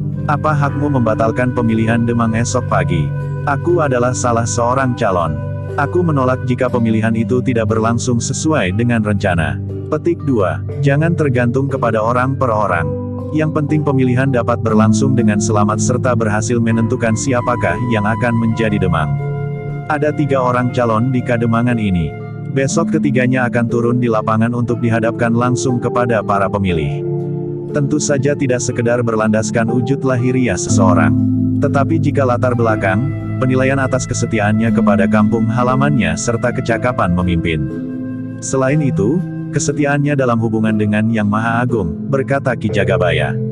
Aku sudah mengerti tanpa kau gurui, sahut Ki Sudagar, yang penting, pemilihan Demang esok harus dibatalkan. Aku memerlukan waktu untuk membuat persiapan-persiapan yang lebih baik. Petik 2. Bukankah waktunya sudah cukup lama? Tidak, apapun alasannya, tetapi pemilihan esok harus dibatalkan. Petik 2. Tidak mungkin. Tidak mungkin. Kenapa tidak mungkin? Segala sesuatunya tentu mungkin. Apalagi hanya membatalkan dan menunda pemilihan Demang di sebuah kademangan yang tidak berarti seperti kademangan Kalisasak ini. Petik 2. Tidak, atas nama kekuasaan di Mataram, aku perintahkan pemilihan dilaksanakan besok sesuai dengan rencana. Wajah Ki Sudagar menjadi seakan-akan membara. Dipandanginya wajah Ki Rangga Wiratenaya. Namun nampaknya Ki Rangga itu juga sudah mengambil sikap yang tidak dapat dirubah. Apalagi Ki Jagabaya dan para bebahu yang lain juga berpendapat, bahwa pemilihan harus berjalan esok pagi. Tetapi Ki Sudagar pun kokoh pada sikapnya. Katanya, Ki Rangga Wiratenaya, Ki Rangga memang membawa kuasa dari Mataram. Tetapi cara menggunakan kekuasaan itu tentu tergantung kepada Ki Rangga sendiri. Bahkan Ki Rangga akan dapat mempergunakan kekuasaan itu untuk menunda pemilihan Demang yang bakal berlangsung esok. Tidak, aku diperintahkan untuk menyaksikan pemilihan Demang esok. Menunggui dan menjadi penengah. Jadi aku tidak mempunyai wewenang untuk membatalkannya. Tentu saja Ki Rangga dapat membuat alasan bahwa pemilihan tidak akan dapat berlangsung dengan baik jika diteruskan. Bukankah tidak terlalu sulit bagi Ki Rangga? Tetapi peristiwanya tidak seperti itu. Jadi haruskah aku berbohong kepada para pemimpin di Matarama? Itu tergantung anggapan Ki Rangga Wiratenaya sendiri. Tidak, pemilihan Demang itu harus berlangsung esok pagi. Aku tidak akan menundanya. Penundaan itu pun hanya akan menambah beban kami, para bebahu. Tentu juga menambah biaya, sementara uang simpanan dari kademangan ini sudah semakin menipis. Bodoh kau Ki Jagabaya, aku sanggup membiayai semuanya. Juga kerja keras Ki Jagabaya dan para bebahu akan dapat saja dihargai dengan uang. Bahkan uang perjalanan bagi Ki Rangga pun dapat dibebankan kepadaku pula. Cukup, Ki Rangga itu benar-benar menjadi marah. Kau telah menghina seorang petugas yang mendapat kuasa dari Mataram, Ki Sudagar. Kau akan dapat dihukum karena sikapmu itu. Petik 2. Siapa yang akan menghukum aku? Kau hanya bertiga Ki Rangga.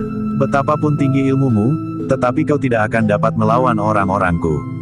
Bahkan seandainya Ki Jagabaya berani mengerahkan kekuatan yang ada di kademangan ini, tidak akan dapat melawan kekuatan yang sudah aku bangun di kademangan ini. Petik 2. Mungkin, Ki Sudagar, mungkin kau dan orang-orang upahanmu dapat membunuhku malam ini di sini. Tetapi jangan kau kira bahwa persoalanmu sudah selesai. Kau tahu, bahwa Mataram akan dapat mengirimkan pasukan segelar sepapan untuk menangkapmu dan menyeretmu ke tiang gantungan. Omong kosong. Jika kau mati di sini, tidak akan ada orang yang berani bersaksi. Ki Jagabaya justru akan pergi ke Mataram dan menanyakan kenapa tidak seorang pun prajurit yang ditugaskan pergi ke padukuhan ini untuk bersaksi tentang pemilihan Demang yang akan berlangsung di sini. Petik 2. Ki Rangga Wiratenaya menggertakkan giginya. Sementara Ki Jagabaya pun menyahut, kau menghina aku, Ki Sudagar. Meskipun di tataran terendah, tetapi aku juga seorang yang mendapat limpahan kekuasaan dari Mataram. Meskipun aku miskin, tetapi aku tidak akan makan uangmu yang panas itu. Setan kau Jagabaya, kau kira kaulah yang akan pergi ke Mataram untuk menyampaikan keluhan bahwa tidak ada seorang prajurit pun yang datang kemari. Tidak, aku akan mengangkat seorang Jagabaya yang lain. Mimpimu adalah mimpi yang jahat. Kau kira kedua orang calon yang lain akan dapat menerima gagasan gilamu itu. Petik 2. Ki Sudagar itu pun tertawa. Katanya, aku akan mengatur segala-galanya. Tidak akan ada orang yang berani melanggar aturanku jika ia masih ingin menghirup udara di kademangan yang kita cintai ini. Karena itu, jika kau juga masih ingin hidup, Ki Jagabaya, jangan halangi aku. Aku akan membawa Ki Rangga Wiratenaya dan kedua orang prajurit yang menyertainya itu. Petik 2. Tidak, geram Ki Jagabaya, aku Jagabaya di sini. Kau tidak mempunyai kekuatan apa-apa. Kentongan itu akan ditabuh. Sejenak lagi, maka kau tentu sudah terkepung. Kau tidak akan dapat lari, Ki Sudagar. Ki Sudagar itu tertawa semakin keras. Katanya, kau memang dungu, Ki Jagabaya. Bayangkan, bahwa orang-orangku malam ini sudah tersebar di mana-mana. Aku sudah menduga, bahwa Mataram akan mengkhianati aku. Ternyata dugaanku benar, Mataram tidak mengirimkan Ki Panji Citrabawa kemari. Jika kau membunyikan kentongan itu, maka suara kentongan itu juga akan menjadi perintah bagi orang-orangku untuk bertindak di setiap padukuhan. Kareria itu, jika kau bunyikan kentongan, berarti kematian akan tersebar di mana-mana. Ki Rangga Wiratenaya itu pun menggeram, setan kau Ki Sudagar. Tetapi jangan mengira bahwa kau akan dapat selamat. Lambat atau cepat, tetapi akhirnya Mataram pun akan mendengar nasibku yang sebenarnya. Nah, pada saat itulah akan datang pembalasan. Petik 2, Ki Sudagar menggeleng. Katanya, tidak demikian kau mati, maka aku akan segera pergi ke Mataram. Aku akan menyumbat segala aras berita yang akan berbicara tentang kematianmu. Kau dengar, Ki Rangga Wiratenaya menggeletakkan giginya. Bahkan kedua orang prajurit yang menyertainya telah beringsut mendekat pula.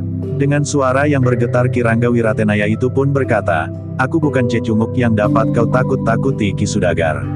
Apapun yang terjadi, aku akan mempertahankan hak dan kewajiban yang telah diberikan kepadaku. Kematian bukan hantu yang harus ditakuti sehingga aku dapat melepaskan hak dan kewajiban yang aku sandang. Petik 2, sudahlah Ki Rangga, jangan mengorbankan nyawamu untuk hal yang sia-sia. Batalkan pemilihan Demang esok pagi. Tidak ada gunanya, sampai kapanpun pemilihan ini ditunda, kau tentu akan berusaha mencuranginya.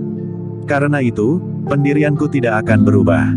Ki Sudagar, geram Ki Jagabaya, aku peringatkan, jangan melawan kuasa Mataram. Sudah aku katakan, akulah yang berkuasa di sini. Bahkan esok kuasaku itu akan menyusup memasuki istana Mataram, sehingga kematian Ki Rangga di Kademangan ini tidak akan pernah dipersoalkan orang. Sebelum Ki Jagabaya menjawab, maka Ki Sudagar itu pun segera mengacungkan tangannya. Orang-orang yang datang menyertainya itu pun segera berpencar. Bahkan dengan isyarat dari kawan-kawan, maka beberapa orang pun memasuki halaman banjar itu pula. Ki Rangga dan kedua orang prajurit yang menyertainya itu pun bergeser pula. Demikian pula Ki Jagabaya dan para bebahu yang lain. Namun Ki Kebayan Mudalah yang bersikap lain. Katanya, sudahlah Ki Jagabaya.